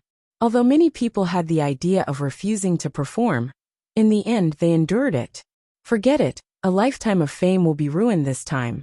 I'll just treat it as accompanying the prince to study. I'll just play with him. Don't other professional singers sing on stage with President Chang from the Qianda group from time to time? Although this matter was a bit disgusting, it was over with a pinch. But in the end, there were still people who were dissatisfied. Although they didn't show it on the surface, they couldn't help but say it secretly outside. In fact, Yang Shi was also quite helpless. Although he knew Chen Guang's ability, he also felt that not reading the script from beginning to end was a bit strange.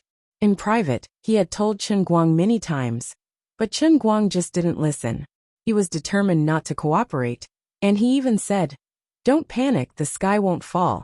Even if it does, I'll be able to hold it for you." In the end, Yang Shi seemed to have no way to deal with this person, and could only let him do as he pleased. He also knew that the rumors that were spreading outside were actually spread by the internal staff of the production team. He asked Chen Guang if he wanted to rectify the internal situation and find out who was the one who didn't keep their mouth shut and had no professionalism. In the end, Chen Guang didn't care and said that he would let it be and not investigate the matter. At that time, the conversation between the two went like this. "Chen Guang, this isn't good for your reputation, right? It doesn't matter. It's meaningless to say so much before going on stage. Whether it's a donkey or a horse, we'll see in a minute. I understand the logic, but can you come over and take the script I printed back to have a look?" "No need, my memory is very strong. I'll just read it once before going on stage. Also, if there are many people in the production team who are scolding me, don't hide it. You can complain about me as much as you want on the set. It'd be best if I can see you complaining outside tomorrow. That would be even better. I slightly regret coming here this time. Recently, my peers in the circle have already spread the word that I'm a laughing stock. Director Deng also called to scold me, saying that I didn't properly lead the show for you, but instead accompanied you to mess around. I had to quibble with him that I wanted to use the play to train you and barely muddle through. However, he was worried that if the show failed, it would cause your reputation to explode. At that time, the box office might also be affected. Okay, Brother Yang, let me ask you one thing. Do you trust my acting skills? If I go on stage, do you think I'll mess up?" On the other side of the phone, Yang Shi pondered for a moment. In his mind, he recalled the former boxing champion Ali, and said, "As long as you can remember your lines, there won't be a problem. That's it. I have to go to class. Let's talk later." I'm hanging up. This was the longest conversation the two had ever had over the phone about the play. As a result, from that day onwards, the grapevine began to spread even more news. The play director, Yang Shi, who had been helping the male lead, Chen Guang, finally exploded. He flew into a rage on the set, smashed the script, smashed the phone and kicked the table. Chen Guang asked him to complain a little, but Yang Shi forced himself to add scenes. He was also a little cautious. If he really messed up, others could at least see that he tried to save something. However, he couldn't stand that Master Chen Guang was too difficult to please. "Brother Guang, we're friends, but you have to leave me a way out." Not to mention, Yang Shi's acting was very effective. Young director Yang Shi lost his temper. "I've never seen such an absurd actor. All main creators pay 5 times the price." Nouveau riche Chen Guang's artistic path. Shameless internet celebrity digs into the classic, tarnishing art with money. The male lead of Thunderstorm, who doesn't rehearse or read the script. He has lost his bottom line to hype up. Famous director. If Chen Guang messes up Thunderstorm, I will call on the famous directors in the industry to boycott him. Internet celebrity nouveau riche, surpassing the existence of young male idols. Similar news spread like wildfire on the internet, like an unrestrained zebra.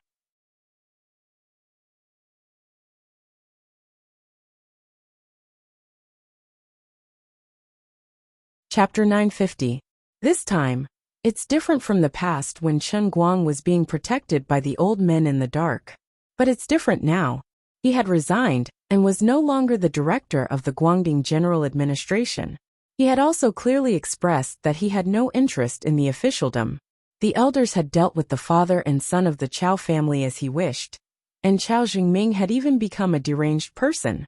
However, because of this, the two sides had become estranged, and he seemed extremely unruly and difficult to control. His integrity and stubbornness were a double-edged sword. It made people not need to be too wary of him, but at the same time, they could not put too much hope in him. When he said those words in the conference room, the disdain in his words, the contempt in his eyes, and the sympathy and disdain he had for those who were deeply mired in the mire, the old men could see it clearly and understand his attitude. Just as he said, he would never become the same kind of person as them. His words made many elders angry. They felt that they had been humiliated, but everyone also knew that in a certain sense, Chen Guang's choice was also reasonable. These people had heavy responsibilities. For so many years, they had had a bright and dark past. They had carried this bloated and huge country on their shoulders. Perhaps because of some selfish family interests, it was not easy for them to stagger through the swamp to this day. Although they were now in high positions, they were not happy. Many of them even had a past that they were not willing to face. This was a precious life experience, but it was inevitable that it was painful. Although no one regretted it, because they did not think that others could do better than them. The blood on their hands, and the promises they had broken in their hearts were all responsibilities that had to be borne to reach this position. They felt that they might not be great, but looking at the current situation in Wuxia, they did not disgrace the ideals in their hearts. Although society was still unfair, and many people felt that the moon in foreign countries was especially round, in the end, it was almost to the point where everyone had clothes to wear and food to eat. Although many things and people had not been honorable enough, their conscience was clear. However, they could not deny Chen Guang's choice. It might be a better and brighter path. Compared to her, Chen Guang lived a more open life. He didn't have to hide so much filth in his heart. Perhaps if time could be reversed, and they were given a second chance to choose when they were young, they might be more willing to live like Chen Guang. Since they couldn't change his personality, and they couldn't drag him down this path, the elders didn't have the intention to continue to train him in the direction they wanted. In short, Chen Guang had no possibility of entering politics in the future, so his personal image was not that important. So now, Chen Guang had completely become a wild wolf that was allowed to roam freely. He could do whatever he wanted. Even if others slandered him, the old man would not take the initiative to help him clean up the mess. As for Chen Guang himself, he deliberately let the public opinion on the internet ferment as it pleased. Even when Yu Hong asked him if he wanted to think of a way, he not only did not try to clear his name, but he also asked Yu Hong to take the initiative to pay more people to criticize him for acting in a drama. The more people scolded, the better. The more hatred they could attract, the better. Whoever wrote the most beautiful article would be able to make others gnash their teeth in anger. Chen Guang would even add money as a bonus. Chen Guang had absolute confidence in his acting skills. He did not believe that he would mess up Thunderstorm at all. At least, that was what he thought until he opened the script for the first time. He had played this kind of trick more than once, and it was always the same. He first suppressed it, then raised it. Now the more people criticized him, the more waves he would cause. On the other side, Tianguang Media was almost done by Yu Hong. The official registration was successful, and Lu Xiaoyang's acquisition of the IP was also in progress. Rao Xinghai, who was prepared to spend a lot of money, was having a headache, but the financing was still going well. In about a month's time, the newly registered Tianguang Media's financing and acquisition of shares would be officially unveiled. Time passed by unknowingly. It was already the end of the second week. At 7 o'clock that night, the drama was about to officially go on stage. Chen Guang, the male lead, finally arrived at the theater 4 hours earlier than usual. Other than Yang Shi, the other main cast members were basically in a state of explosion. "You're finally willing to come here. We almost thought that the male lead was the director himself." But there were only 4 hours left before the performance. What's the use of coming now? You might as well not come at all, and just let director Yang do it himself. At least he can complete the whole scene. Yang braced himself and brought Chen Guang in front of the main cast members. He felt like he was about to be ignited by the questioning gazes below. Well, let me introduce everyone. This is the manager of Tianguang Media, Mr. Chen, also known as the almighty superhuman Chen Guang. Yang swallowed his saliva, feeling quite stifled. You guys might not believe it, but I'm going on stage in 4 hours. How can I still be so calm? And introduced the male lead to the other main cast members. Chen Guang waved his hand calmly and chuckled. Hi everyone. I'm the main cast member of Thunderstorm, Chen Guang.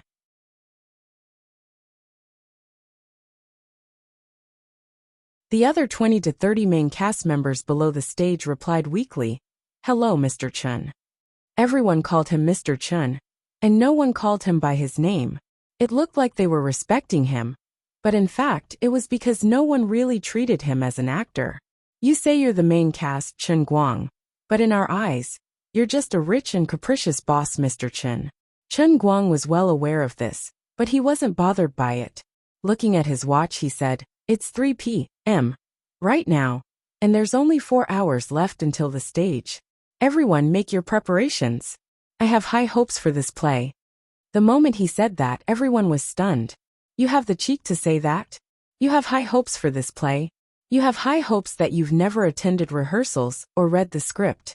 You also know that there are only 4 hours left, but you still forced yourself to come. You still have the cheek to lecture us? If it wasn't for your irresistible offer of 5 times the salary, we would have spat on you a long time ago. I've never seen such a shameless person. Finally, someone couldn't take it anymore. A young actress with delicate features, dressed in a plain-made costume, coughed violently and said, Mr. Chen, I want to ask you a question. The moment she said that, the other actors' expressions changed. They knew she was going to make things difficult for them. Those who were unfamiliar with her didn't say a word, and just waited to watch the show. Those who were close to her gave her looks, telling her not to stir up trouble at this time, and not to cause trouble for herself. She had already held her nose for so long, she couldn't still wet the bed in the morning. Another middle-aged actress who was close to her, Yin Fei, who played the important role of Fan Yi, immediately tugged at her clothes and said, Xiao Lu, don't mess around. Have you forgotten what I told you last night? Xi Lu turned around and glanced at Yin Fei.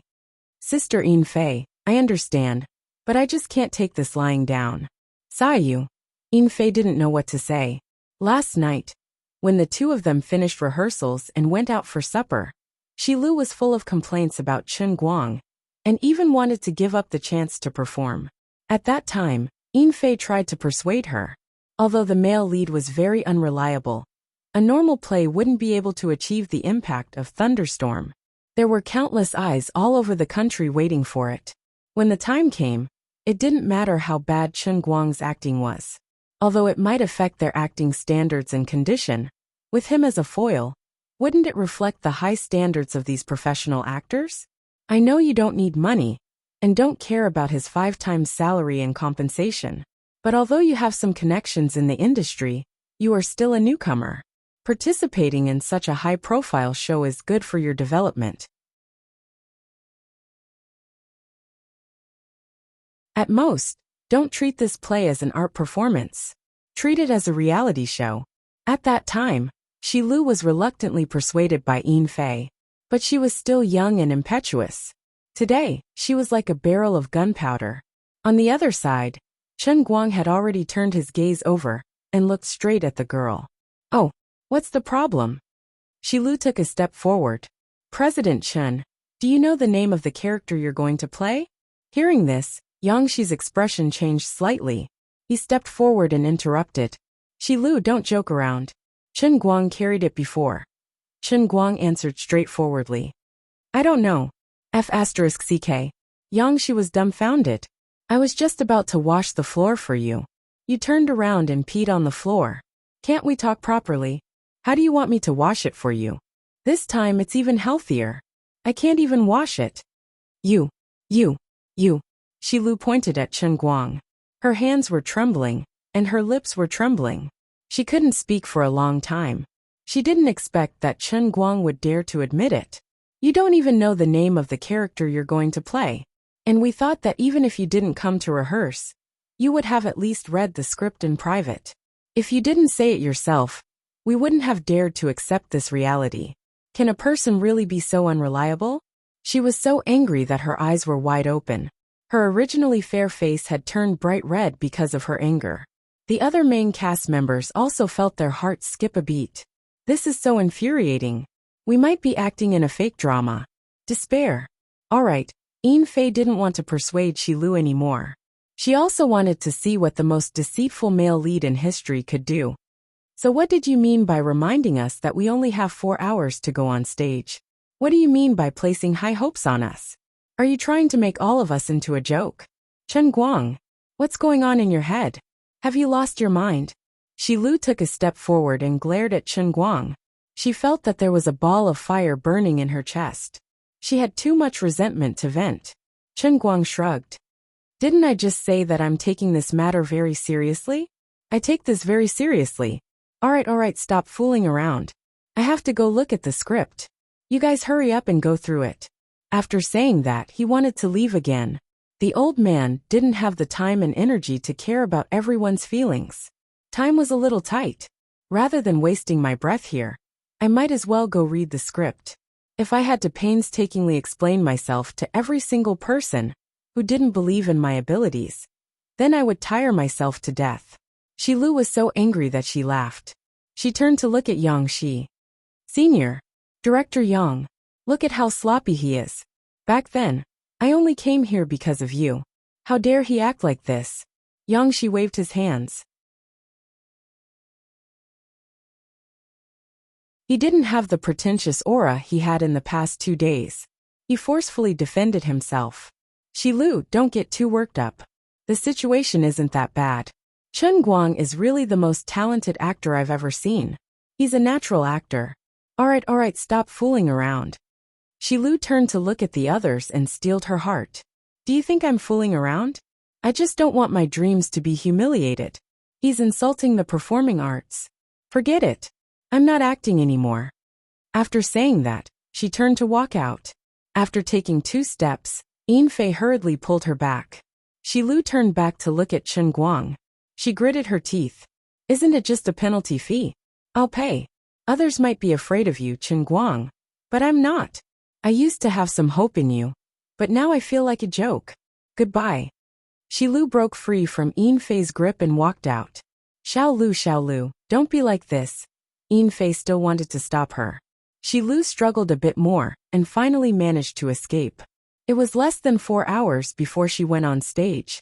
One of the female leads, Shi Lu, wanted to stop acting.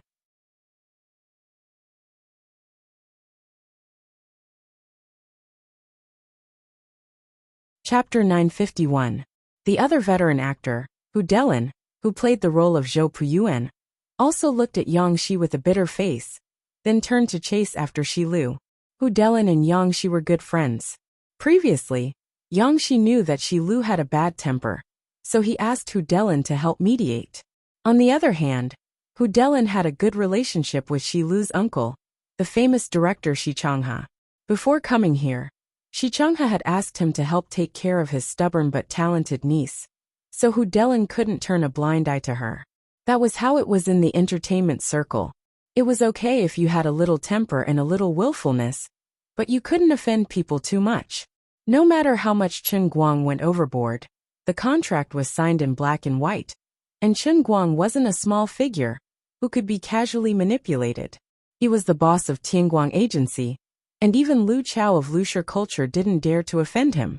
He was a figure who had used countless lawyers' letters to make many daring media tremble.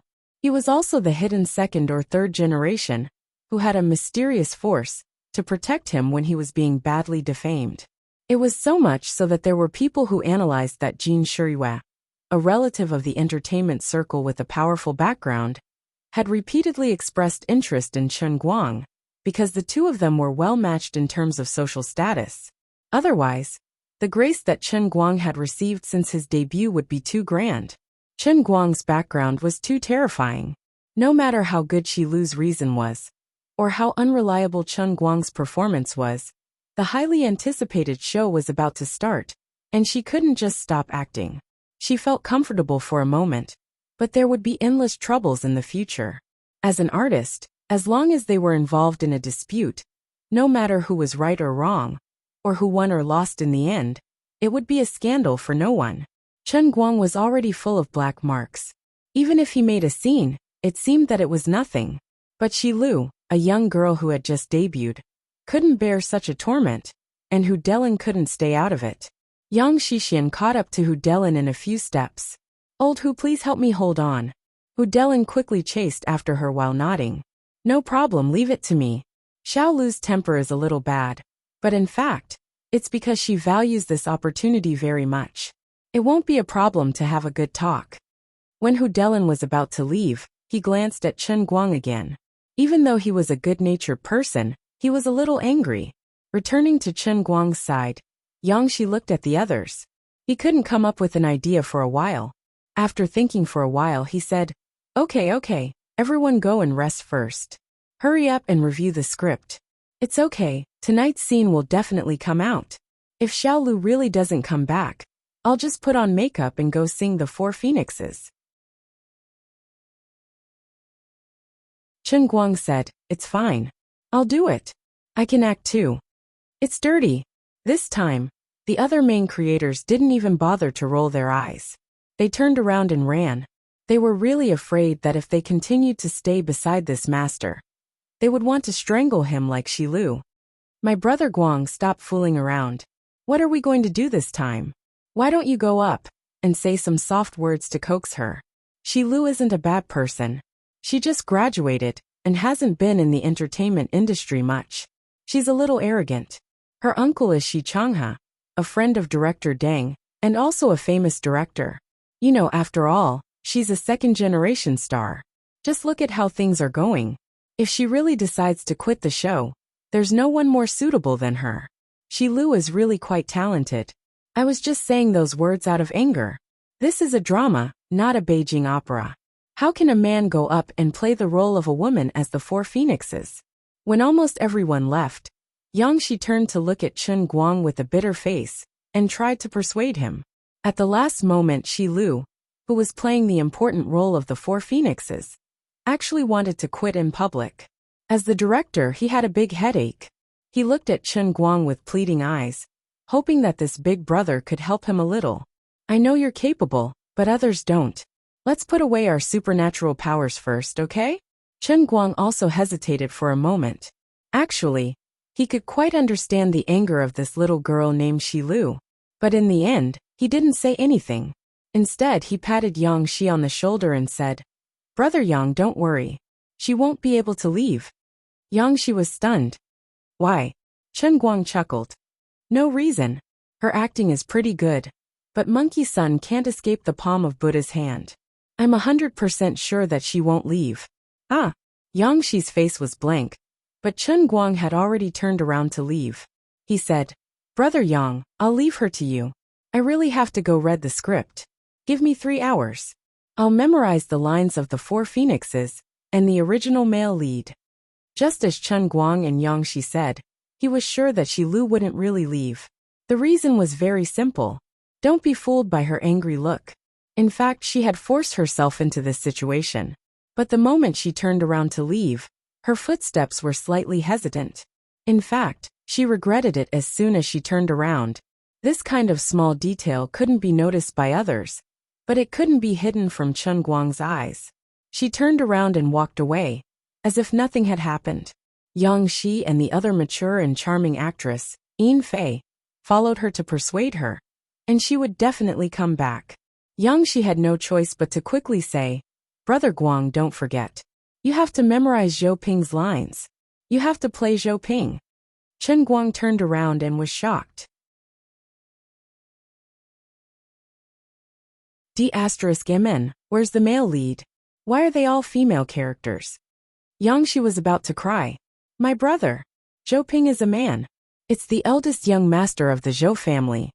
"Oh, I know. In the next moment, Chen Guang disappeared without a trace. On the other side, after waiting for about 7 or 8 minutes, Shi Lu came back, surrounded by Yin Fei and Hu Delin. "Where's President Chen?" Hu Delin asked Yang Shi, who was sitting in a chair dejectedly while winking at Shi Lu. Yang Shi looked up and was overjoyed. He thought to himself, Chen Guang is really amazing. How can he know what Shi Lu is thinking? Is it possible that Chen Guang is as talented in dealing with women as he is in other aspects? He can see through a woman's real thoughts at a glance? The most powerful Casanova in history? That's possible. Yang Shi turned to look at the other side. He's in the dressing room reading the script while doing his makeup. Yin Fei pulled Shi Lu aside. "Oh, okay. Let's go over." Shi Lu struggled. "I'm not going. I'm not wrong. He has just started reading the script. How much can he understand? Even if he really has a photographic memory and can memorize the lines, can he understand Zhou Ping's character? All right. Xiao Lu, have you forgotten what we agreed on? Why are you talking to an old friend again? Do I have to call your uncle?" Hu Delin shouted from the side.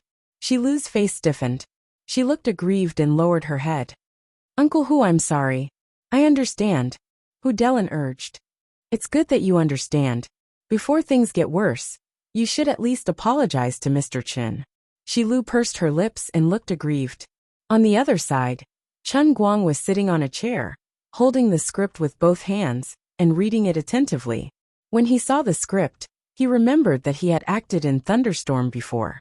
However, he had acted in a movie, which was different from a play. All in all, since he had acted before, it was easy for him to do so. This was within his original scope of work. Furthermore, ever since he had become a martial sage, his memory had indeed improved greatly. He could recite it without any difficulty. He flipped through the pages as though the wind was blowing, causing the makeup artist to roll her eyes. Shi Lu and a few others pushed the door open and entered. They saw Chen Guang straightening his back and flipping through the pages. He was so focused and serious. If he had read each page for less than 30 seconds, everyone would have believed that he was memorizing the script.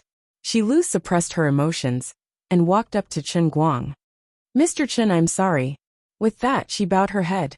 Just like what everyone had told her, she had to bear with it until the matter was over.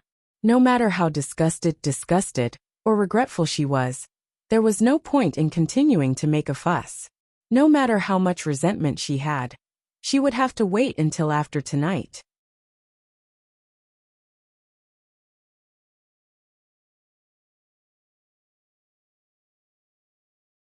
As long as she could endure the 3.5 hours on the stage and come down, she could scold and scold him as much as she wanted. Even if she had offended him to the point of no return, she would still be able to stand her ground.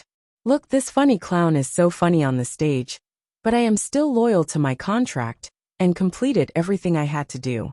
It is a pity that I am not a god, and I do not have the ability to rely on my own strength to save this failed play. I admit that when I first took on this project, I said that I was doing it for the sake of Senior Yang Shi and Uncle Hu's matchmaking. However, I did not deny that I wanted to ride on his popularity. After all, everyone knew that as long as he was involved in a show, the ratings would be phenomenal. I admit that I was being petty, but no one could stop me from standing up to defend my art. I did not think that things would be so bad. This is the first painful lesson in my life, but I will remember it in the future. Even if Chen Guang really wants to ban me from now on, even if my uncle can't help me, I don't care. If this industry is so lousy, I will not work in this industry in the future. I will do something else." Uncle Hu said something very well just now. You can't blame others for mistakes that they haven't made yet. No matter how lousy Chen Guang is, he hasn't had the time to go on stage. No matter how dissatisfied he is, he can wait until he gets off the stage. Shi Lu looked straight at Chen Guang. At this moment, she felt that she was a great fighter who existed to uphold justice.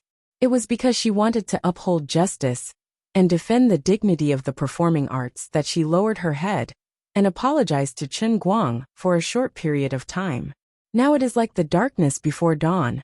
Come on, laugh at me as much as you want, show off as much as you want.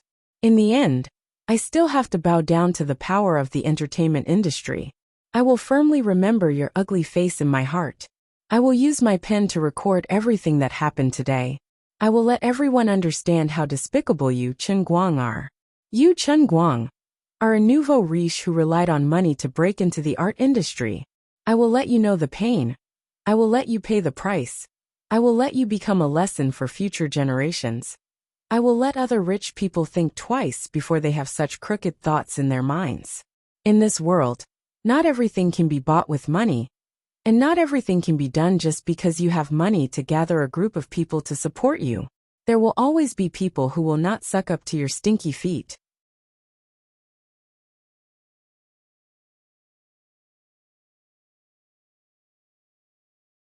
Chapter 952. Oh, it's okay. It's just a little friction. It's no big deal. I'm not that petty. I understand that you guys have a problem with me. If I were you, I wouldn't be happy either. However, there were some things that were more practical than explaining it once on stage, right? I don't want to ruin my own reputation. You guys might find it hard to understand why I'm like this, but I can tell you very seriously that I won't bring shame to your performance and the classic thunderstorm. To everyone's surprise, Chen Guang, who was sitting on the chair, was extremely magnanimous. Not only did he not stab Shi Lu in the back, he didn't even raise his head to look at her. Instead, he continued to focus on the script. He didn't stop flipping through the pages, but his mouth was calm as he spoke. Even Hu Delin and Yin Fei were a little confused. When they were persuading Shi Lu, they discussed how Chen Guang would react. They even emphasized to Shi Lu again and again that no matter how much he went overboard, she must bear with it and not intensify the conflict. After all, previous events showed that Chen Guang was a very narrow-minded person. After Shi Lu apologized, she steeled her heart and used her mind to block her ears. She made up her mind that no matter how much this guy went overboard, she would bear with it. But he was actually so magnanimous, like an old man easily forgiving a willful naughty child. This feeling was so strange that it caught people off guard. At this moment, it was Yang Shi who reacted quickly and clapped his hands. All right. Since we're clear about this matter, then we won't waste any more time here. Chen Guang, you can look at the script first, and we'll go and have a look at the scene. Yang Shi signaled to Hu Delin and Yin Fei with his eyes, and the two of them took Shi Lu outside to smooth things over. From the beginning to the end, the makeup artist, who only cared about taking care of Chen Guang, looked on coldly from the sidelines. This makeup artist was part of the industry, and he was also one of the staff members behind the scenes of Chen Guang's version of Thunderstorm. He was already familiar with the storm on the internet. Sigh, it's really pitiful to be a celebrity. They look glamorous on the outside, but they're actually very wronged in private. Just like Hu Delin, Yin Fei, and Shi Lu, the leading actors of the drama, they had a bit of fame, but in the end, they were dragged by Chen Guang to accompany the crown prince to study, and they even had to lower their heads in front of him. With the frequency at which he flipped through the book, would he be able to get into it? It would be strange if he could remember his lines. He's just putting on an act for you to see. Before you came in, he had already been rummaging for a few minutes. What the makeup artist didn't expect was that Chen Guang spent 2.5 hours in disguise. Boss Chen, aren't you getting too into character? I'm just an inconspicuous makeup artist. What are you playing at? Are you putting on an act for me to see? Wait a minute. He couldn't have fallen for me, right? But I'm already in my 40s. Isn't that a little too old? Youngsters nowadays like mature types. But I'm a man. However, Chen Guang couldn't be bothered about what this crazy makeup artist was thinking. After his makeup was done, he changed his clothes and walked out. He changed into a Republic of China-style suit. Although there was something wrong with his brain, he had a pretty good makeup artist's finishing touch. It made him look a little more mature and less immature. He really did look like a young master from the Republic of China. When Chen Guang went outside, Yang Shi was pulling one main cast member after another to go through the key points of the play. Those who weren't checked by Yang Shi were lowering their heads and reading the script. Although everyone present had acted in Thunderstorm more than once, and they were still learning from the past, this was a 3.5-hour-long performance of 5 acts. If they forgot their lines halfway through, the effect of the performance would definitely be greatly reduced, even if they had a teleprompter hidden in their ears. Although not many people felt that they could last until the second act, just like what Shilu thought. No matter how unreliable the male lead was, they would do their best and leave the rest to fate. Anyway, if something went wrong, it couldn't be their fault. The amount of people scolding Chen Guang online also reached its peak in the afternoon, especially the news that Shilu had stopped acting and was pulled back.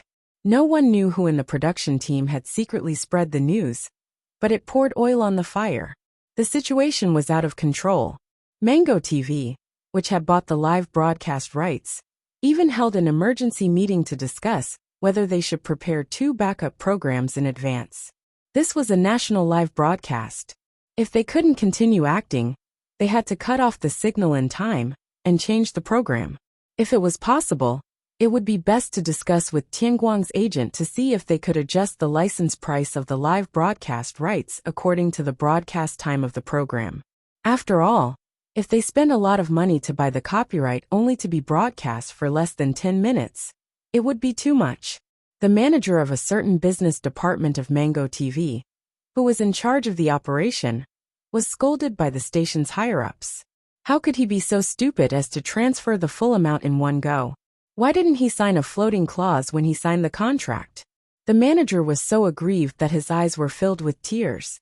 That wasn't what you said when you asked me to talk to you. At that time, you said that I must get it at all costs. Our satellite TV has already lost step by step in the competition. This is a rare opportunity. We must make a beautiful comeback. All of you clearly agreed to the terms, but now you want me to be the scapegoat? He braced himself and looked for the manager of Tianguang's business department, Fang Tianyu, to discuss changing the contract. In the end, the other party's reply was only 2 words. Her. What was worse was that he had offended someone. Fang Tianyu had perfectly implemented Chen Guang's principle of being a person. He must not be at a disadvantage. At that time, Fang Tianyu's original words were like this. I've long heard that your station is famous for changing your mind at the last minute. I didn't believe it, but now I believe it. Yo, are you bullying us because of your big business? Where did your spirit of the contract go? Changing a good contract just like that? Do you think we're pushovers? Come on. I know you have your difficulties, but you guys are a little too dishonest in this matter. Let me tell you, if you only call me, if CEO Chen finds out about your station's intentions, in the future when your station broadcasts news simulcast, if there are any scenes of CEO Chen, all of you will have to censor it. Director Chen can turn your station into a parallel universe's Mango TV. Do you understand? Then Fang Tianyu hung up the phone.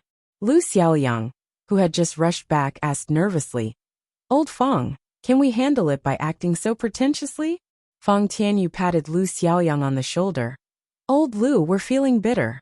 If I wasn't so strong-willed, those people who signed the contract with us would have turned into hungry wolves and bitten me to death. As Fang Tianyu said that, his sharp eyes saw a familiar figure appear at the backstage entrance of the theater. Damn, Director Chang from Bamboo is here. I'll hide for a while. This is Director Chen's acquaintance, I can't get hard. This Director Chang was naturally brother Little Chong. Hey Manager Fang. Don't hide. I'm not here to cause trouble. Little Chong's sharp eyes quickly chased after him. Fang Tianyu patted his chest. Director Chang, next time you should inform me first. You scared me to death. You don't know, but recently I have to go to the basement to go home. People are blocking my way. That's because those people have no foresight. They don't believe in Brother Guang's ability. I have full confidence in him. Manager Fang, just follow Brother Guang's example and blacklist those sponsors and broadcasters who have been causing trouble recently. They'll regret it later. Chang Xiaotsong was indeed someone who had followed Chen Guang and made a name for himself. He was very confident. Fang Tianyu sighed. How can we blacklist a salesperson? We can't have enemies forever. We can only have profits forever. Manager Fang, I think you're a good person. You're a talent. Come to work at Bamboo. I don't dare. I'm afraid Director Chen will strangle me to death. On the other side, Yang Shi was still acting seriously. Everyone keep your spirits up. Go through your scenes in your head. Uncle Hu, adjust your collar. Zhou Puyuan is someone who cares a lot about appearance. Sai, yes. Sister Yin Fei is indeed experienced. That's how Fan Yi should be. There's a hint of charm in her eyes, but not too much. Unknowingly, everyone's emotions were stirred up by Yang Shi. Thunderstorm, which was supposed to be on the verge of being overdone, suddenly became a huge mountain in everyone's heart. Everyone had the same thought. This was all because of the male lead, who was flipping through the script from the beginning again. It was Chen Guang, who was going to play Zhou Ping. It was 6:30 p.m. in the evening. The small theater that could only accommodate a few hundred people was gradually filled up. From time to time, the main cast in the backstage would hear the hustle and bustle of people outside. When they turned to look at Chen Guang, who was still flipping through the script, they couldn't help but feel strange. No matter how much of a scammer he was, no one could deny his popularity. There weren't many people who could make a small theater play this popular. Moreover, this was a play that had already been performed countless times. It was almost impossible to perform anything new. It could only be compared to the classics and find all sorts of faults. In recent years, very few film crews would choose to act in Thunderstorm. Firstly, the Republic of China drama was a bit too old. The audience was tired of it. Secondly, it was strenuous and unrewarding. Everyone thought to themselves, perhaps our situation is not bad. Even if we can't be immortalized, we can at least be infamous for thousands of years. We can't perform the best thunderstorm, but at least we have a chance to perform the worst thunderstorm in history. This is also an achievement, right? Finally, under the gaze of tens of millions of TV and computer viewers, and under the gaze of hundreds of people in the small theater, the lights dimmed, and the curtains on the stage slowly opened. The brown carved wooden door creaked open with a very historical and heavy creak. Chen Guang's version of Thunderstorm was officially on stage.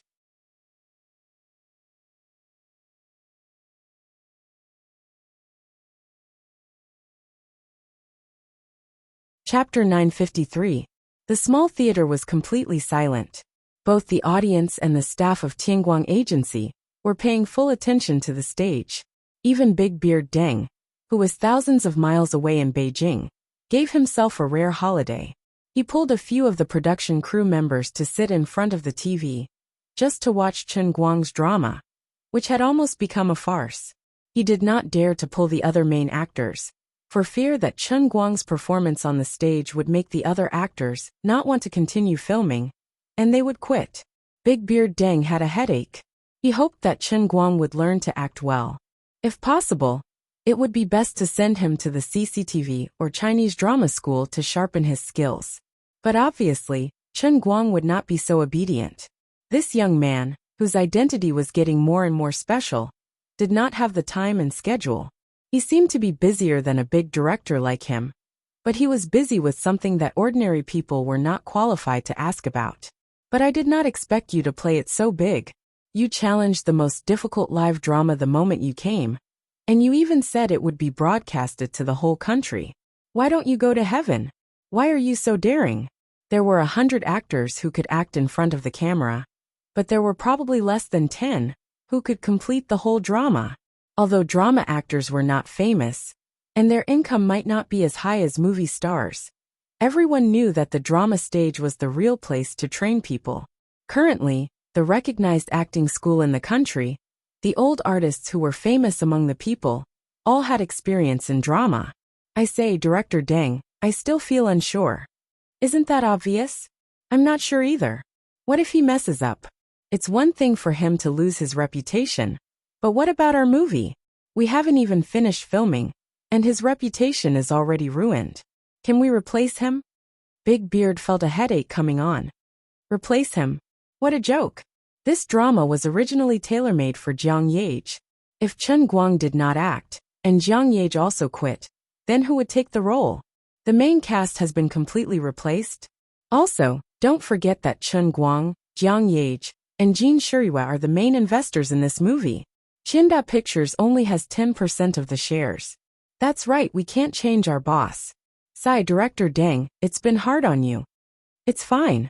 I was the one who chose him back then, so I admit it. Alright, let's not talk about this for now. Let's watch the TV and see what Chen Guang can do. The plot of the play on TV had already begun to move forward. At the beginning of the prologue and the first act, Chen Guang did not have any scenes. Although the other actors on the stage were hastily prepared, they were still professional actors with high standards. Thus, they were able to act according to the rules. Assistant Yang's standard is getting better and better. I didn't expect him to be able to do this in less than a week. Jiang Yage, who was also in front of the TV, commented with great interest. Jin Shuiwa nodded and said, I just saw the news on the internet that Shi Lu, who plays the Four Phoenixes, lost her temper with Chen Guang in the afternoon. It looks like she has some real skills. Jiang Yage continued to comment. Hu Delin's Zhou Puyuan is also quite good. He hasn't even shown his face yet, but those 2 lines are enough to make him look old-fashioned. Jin Shuiwa shook her head and said, I think Hu Delin is a bit too strong. I didn't expect the veteran actor to be a bit nervous. Jiang Yage threw a small tomato into her mouth and chewed it. She said in a muffled voice, It's all because of our dear Guang. You can't say that. Although they are acting well now, Thunderstorm is indeed a bit old.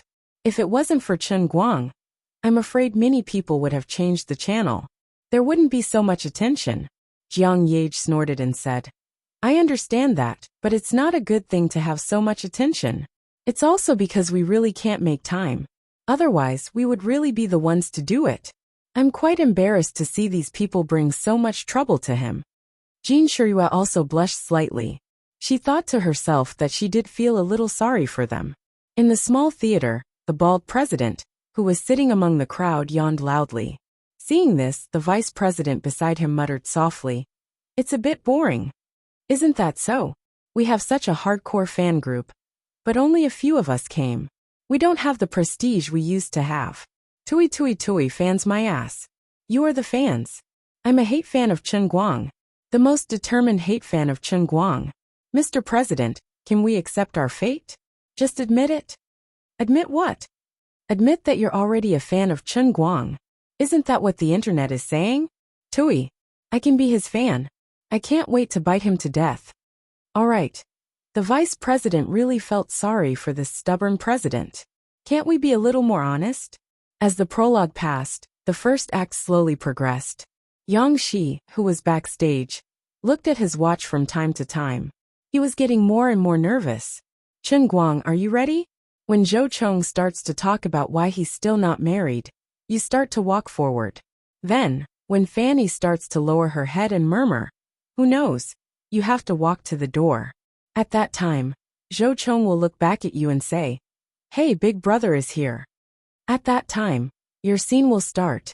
You must remember, when you're acting as Zhou Ping, you can't be like your usual majestic gait. You have to slow down a little. When you enter the door, you have to act very sleepy and yawn. Chen Guang tilted his head and looked at Yang Shi for a long time, not saying a word. Yang Shi suddenly paused, the corner of his mouth twitching.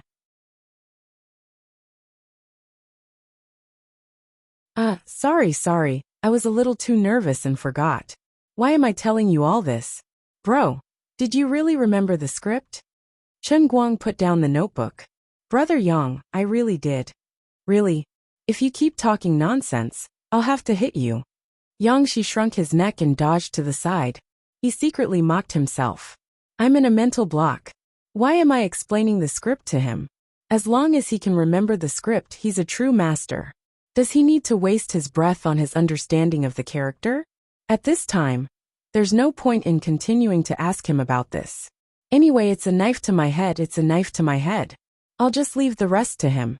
At this time, Fan Yi's actor, Yin Fei, was working hard to maintain her performance on stage with Zhou Chong.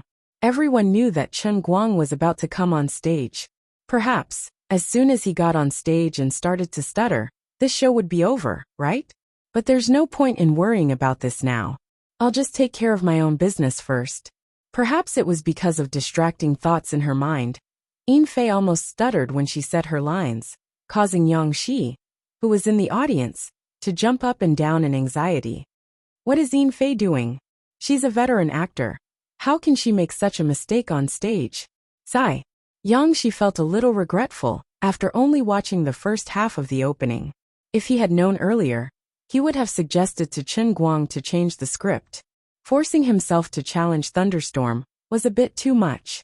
So far, the actors on stage had only performed average. They hadn't been able to perform anything special or innovative, which made him feel very disappointed. It was difficult to surpass a classic, not to mention that he didn't have much time left. He really didn't have the ability to rehearse over and over again, polishing and adjusting everyone's state to the state he wanted. The actors were also focused on stability on stage, and didn't dare to have any off-topic performance.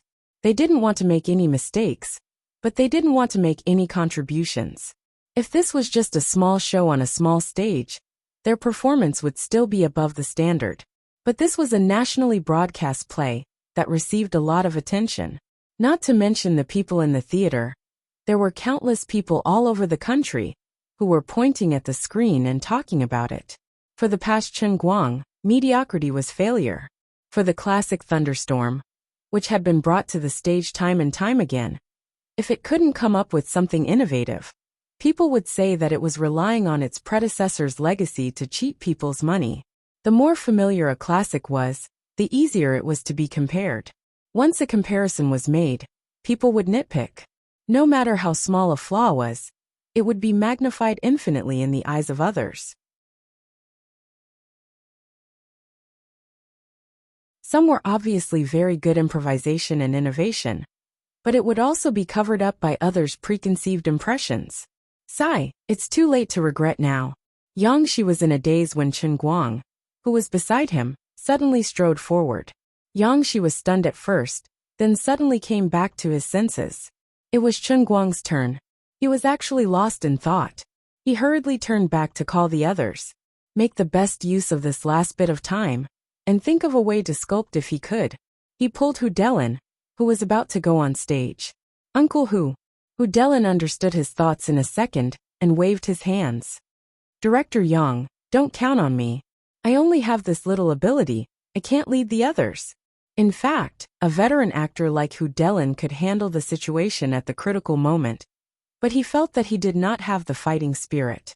Although he had been helping Yang Shi with Shi Lu's work, this was only his duty as a senior. He really did not have the determination to put his life on the line and forcefully lead the others, even at the risk of failing miserably in an easy task. Yang Shi sighed and turned to look in the direction of the stage. Chen Guang was about to enter. Zhou Chong and Fan Yi were discussing why Zhou Ping was still not married. Up until now, Chen Guang hadn't said a word. He was also facing the stage with his face sideways. Yin Fei and Zhou Chong's actors couldn't even see his expression clearly.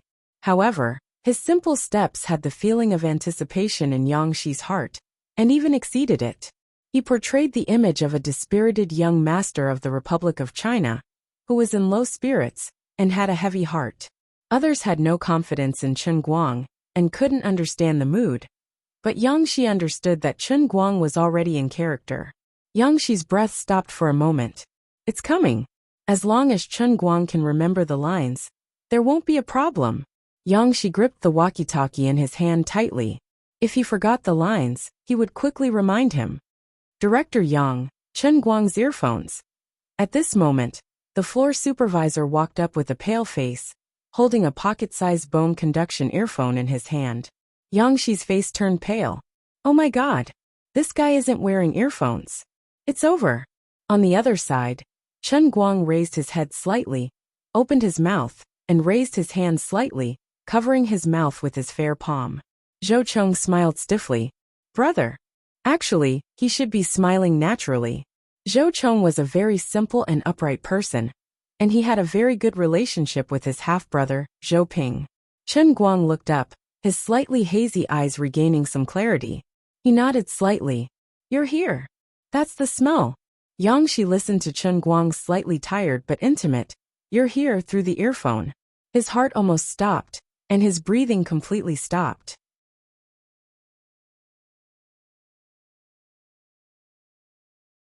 In a haze, he seemed to have returned to that coffee shop, watching Chen Guang transform into the angry Muhammad Ali, leaping in front of him like a butterfly. At this moment, he looked so natural, and he seemed to fit in with the surrounding folk style of the setting. Even his voice had changed, becoming a little low and hoarse. A simple greeting to his brother had imperceptibly played out Zhou Ping's many thoughts.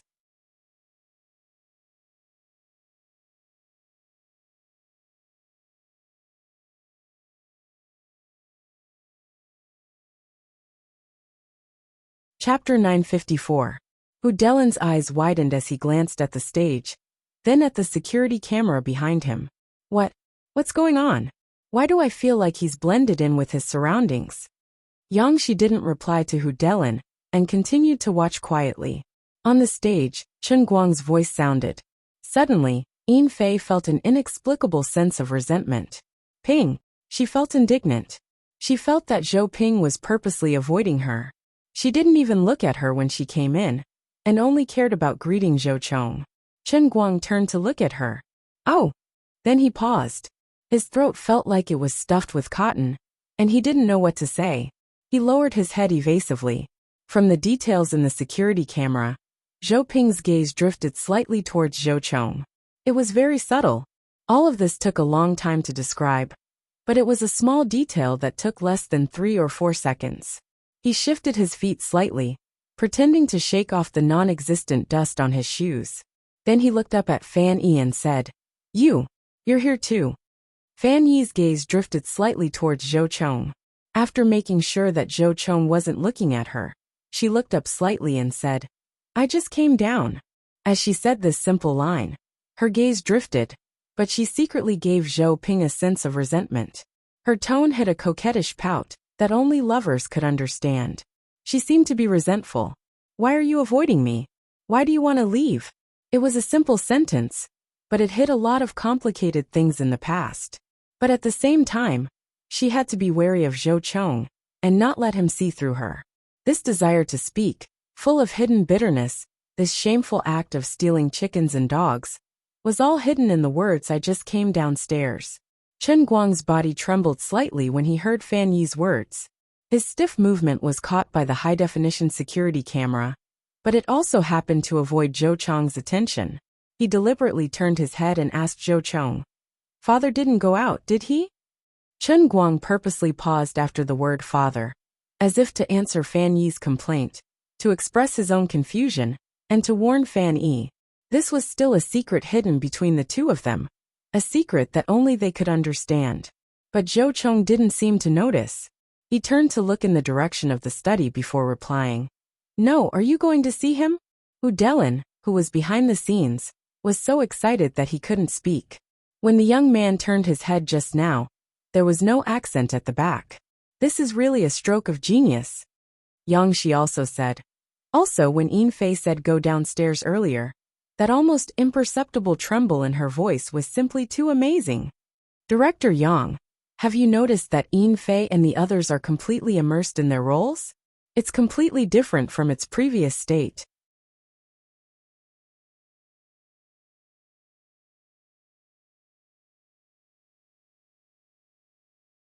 Hu Delin said excitedly.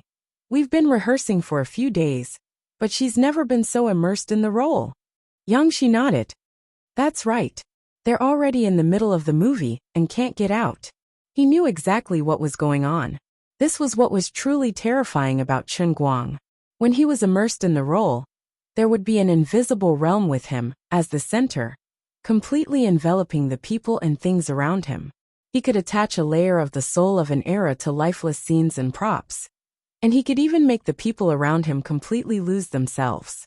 Their souls would involuntarily overlap with the character they were about to play, allowing the character's true self to completely overwhelm the actor's true self.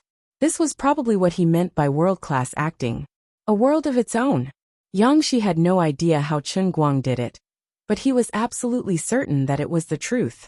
Chen Guang never bragged, but when it came to acting, he was really amazing beyond imagination. Yang Shi would never understand that Chen Guang was able to achieve such an achievement in acting, because he had lived in the world of acting countless times, and reached the highest realm, that only others could achieve. He could use his seemingly subtle movements, his exquisite micro-expressions, and his small movements that were so vivid that people couldn't tell if it was a play or a real life, to control everything around him. His voice, which seemed to have a magical charm, and even the frequency of the vibration of his vocal cords, could completely merge himself with the role, and then ruthlessly extract the role from the story, turning it into real life, and covering his stage. Yin Fei and Zhou Chang's actors couldn't understand the secret behind it, but it didn't matter. The moment Chen Guang opened his mouth, they were pulled into the realm of world-class acting. They didn't realize it at all, but they had already lost themselves, as if they had been possessed by the character in the movie. This wasn't because of Chen Guang's terrifying hypnosis ability, but because actors like them were trying their best to act as someone else in their subconscious. What Chen Guang did was to use his world-class acting skills to influence others, to maximize the subconscious of the actors, so that they could completely change from acting as someone else.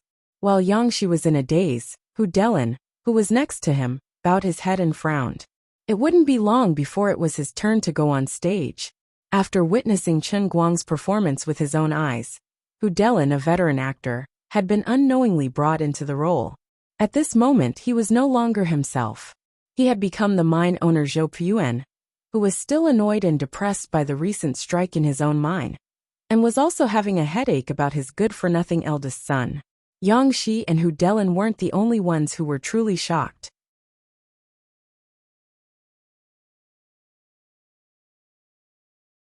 The eyes of the hundreds of people in the small theater, who had been yawning, lit up when Chen Guang appeared. Some people wanted to see him make a fool of himself, some were afraid that their idol would be embarrassed, and some had an indifferent attitude. In their hearts, they had already sentenced Chen Guang's version of Thunderstorm to death. This was just a boring copy of a classic. Whether or not Chen Guang could continue acting, this play was just a ridiculous play by a local tycoon. It couldn't leave any trace in the history of art. Perhaps in the future, it would become a topic of conversation and a laughing stock. Although the actors on stage were professional, they were very reserved. They were just copying everything from the past. And there was nothing new. They even began to whisper rudely under the stage, just like the bald president and vice president. There were even some people who didn't like the play, and were just here to watch the fun, thinking of leaving. Until Chen Guang appeared, everything seemed to change in an instant. On the stage in the style of the Republic of China, the exquisitely made props became dimmer without warning, giving people a strong sense of simplicity. Even the stage lights became gray, as if they were looking at an old painting that had been stored for 20 or 30 years. But what really changed was the state of the actors on stage. Fan Yi's cheating failed, and as a stepmother, she cheated on Zhou Ping. Now, she was facing the fate of being hated and abandoned. The complicated pouting and resentment, when she spoke to Zhou Ping, instantly made the hearts of those who understood the play race. This was a completely different state from before. Even those who didn't understand the play were aroused by her soft words. Beijing. Big Beard Deng stood up from the sofa. He still had a cigarette in his mouth, and the lighter in his hand was still emitting orange flames. His beard was almost burnt, but he didn't seem to notice. Jiang Yage and Jin Shiyue, who were originally curled up lazily on the sofa, had already sat up straight. Their bodies were stiff as they stared at the TV, blinking their eyes, unable to believe what they were seeing. Unlike others, Jiang Yage and Jin Shiyue had known Chen Guang for a long time, and they had seen Chen Guang's tragedy on the set of Tears for a Country Will Run. But they weren't like Yang Shi, who had seen how Chen Guang used his perfect performance to prove himself. Their view of Chen Guang was still stuck at the level where he could make the whole screen suffer from the cancer of embarrassment. So Jiang Yage and Jin Shiyue were originally like Big Beard Deng, the most firm representatives who believed that Chen Guang's acting was not reliable. But what did they see now? What an incredible scene! Yin Fei was completely taken in by his performance. Although Yin Fei wasn't particularly famous in the circle, she was considered a veteran in the field of drama. In the past, Jiang Yage and Jin Shiyue had seen Yin Fei's performance live. They knew that this veteran was limited by talent. Although she was diligent enough, her overall level had stagnated, and she couldn't improve. In the acting industry, although more learning, more practice, and more thinking could make up for the lack of standards to a certain extent, it was still an industry that relied on talent. Everyone could act, but whether they could perform the desired effect in front of the camera or on the stage, to the extent that it didn't feel like they were acting, depended on whether the performer could understand the requirements of the director and the script, feel the state of the character, and perform it perfectly. Some people needed to deliberate painstakingly, but some only needed to look at the script, find a corner to think about, ponder, and completely grasp the state of mind of the character. This was talent. After all, the upper limit of a person's level on the stage was determined by their talent. Yin Fei was a qualified and competent actress, and she was very talented among ordinary people. But she was not young anymore, and her upper limit was already there. Otherwise, she would have become famous a long time ago, unless she was able to encounter some kind of life experience that allowed her to gain enlightenment. It was impossible for her level to change too much in a short period of time. But now, Yin Fei looked so talented and dazzling on the stage. In the eyes of ordinary people they saw the role of Fan Yi, but in the eyes of professionals like Jin Shirue, Jiang Yage, or Big Beard Deng, they saw the actress Yin Fei herself. There was only one explanation: Yin Fei was influenced by someone else, and she was brought into the play by someone else. It was impossible to play the role of Zhou Chong.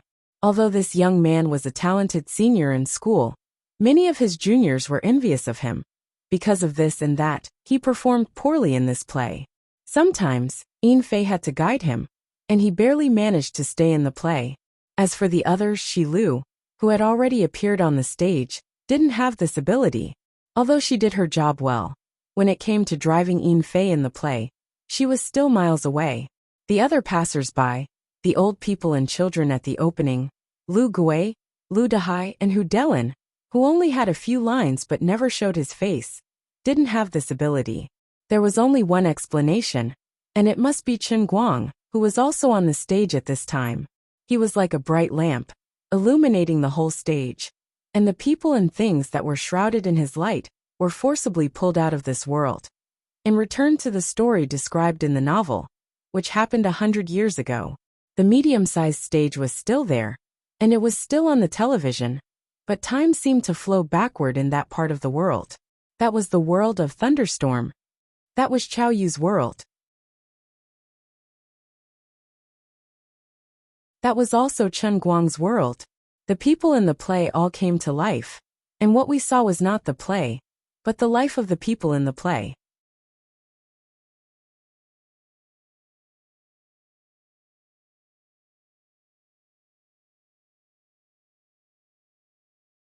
Chapter 955.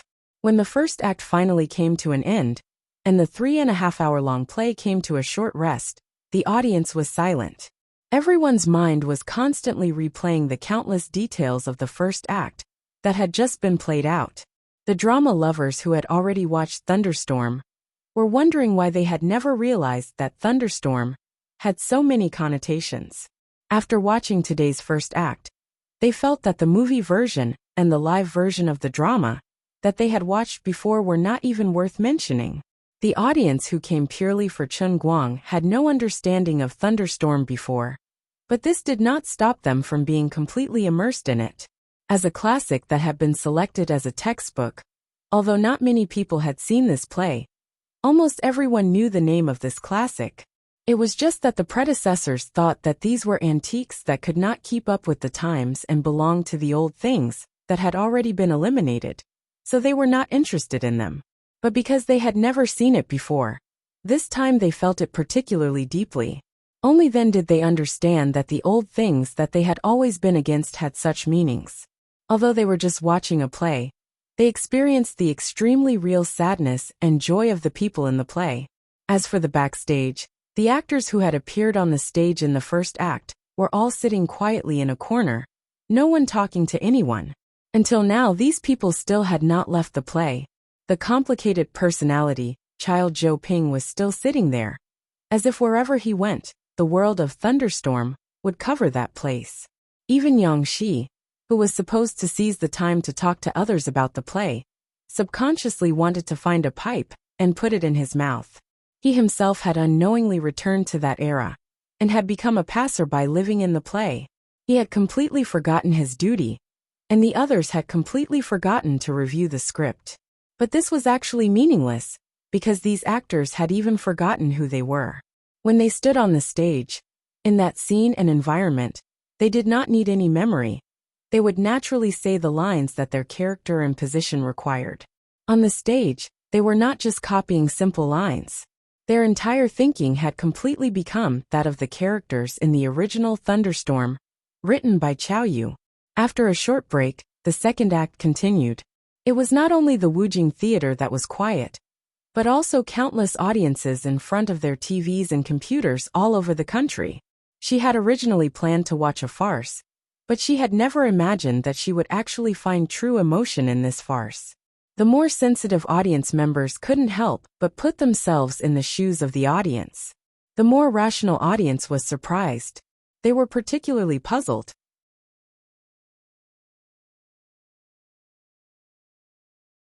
They had seen so many classic movies and TV shows over the years, but never had they been so deeply touched by the screen on that small square stage like today. Was it because he had become more emotional, or was it the aftereffect of accidentally drinking too much coffee before getting off work? It was undeniable that Chen Guang's acting was really good. It was perfect, beyond imagination and impeccable. But in the end, this was just a play. All right, don't let your imagination run wild.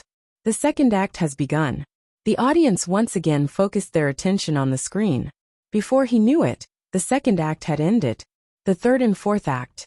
The stage was in chaos because of Sifeng and Zhou Chang's deaths, and Zhou Ping's suicide. Everyone knew that this seemingly chaotic scene was a story acted out by the actors. It was clearly a stage that had been set up, but everyone still felt that what they saw was really happening. The chaos on the stage formed a strong contrast with the quietness off the stage. Everyone clenched their fists tightly and held their breath. Xiaozong forgot to look down at the latest online number sent by the company's group chat. The PD in charge of the live broadcast of Mango TV forgot to direct the cut. The employees of Tianguang Agency also forgot to cheer for their boss's perfect performance. Big Beard Deng had long forgotten his worries at the beginning of the play. Although he was not completely immersed in the play like others, he had, after all, directed Thunderstorm when he was young. Compared to others, he could use a calmer and more professional gaze to judge today's play. But now, he felt that he didn't need to say anything. Chen Guang's version of Thunderstorm had already completely surpassed all the classics of the past, and even surpassed his own inexperienced work when he was young. Big Beard knew that this was not Yang Shi's credit. It was all because of Chen Guang's perfect performance. Before Chen Guang appeared on the stage, today's Thunderstorm was at best a young director's passable work. The rehearsal time was only a short week. This was already the result of Yang Shi and several other leading actors' perfect performance. They couldn't ask for more. But the moment Chen Guang appeared on the stage, the play was completely sublimated. Chen Guang made this stage play follow the script, but it was higher than the script. He asked Chow Yu to write a script that was higher than life. Big Beard Deng leaned back and reached out to ask Old Ma, the stage manager next to him, for a cigarette. He lit it and took a deep breath. He, who had quit smoking for too long, accidentally coughed and tears fell from the corners of his eyes. After a long time, he let out a long sigh and said, "I finally understand what little Yang told me before." Old Ma asked, "What did Xiao Yang say?" He said that Chen Guang was born to be an actor.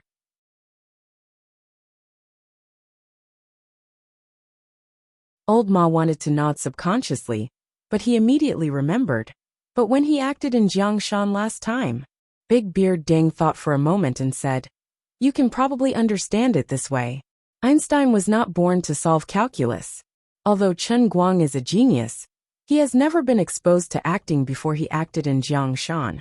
So it makes sense that it was difficult for him to get started at that time.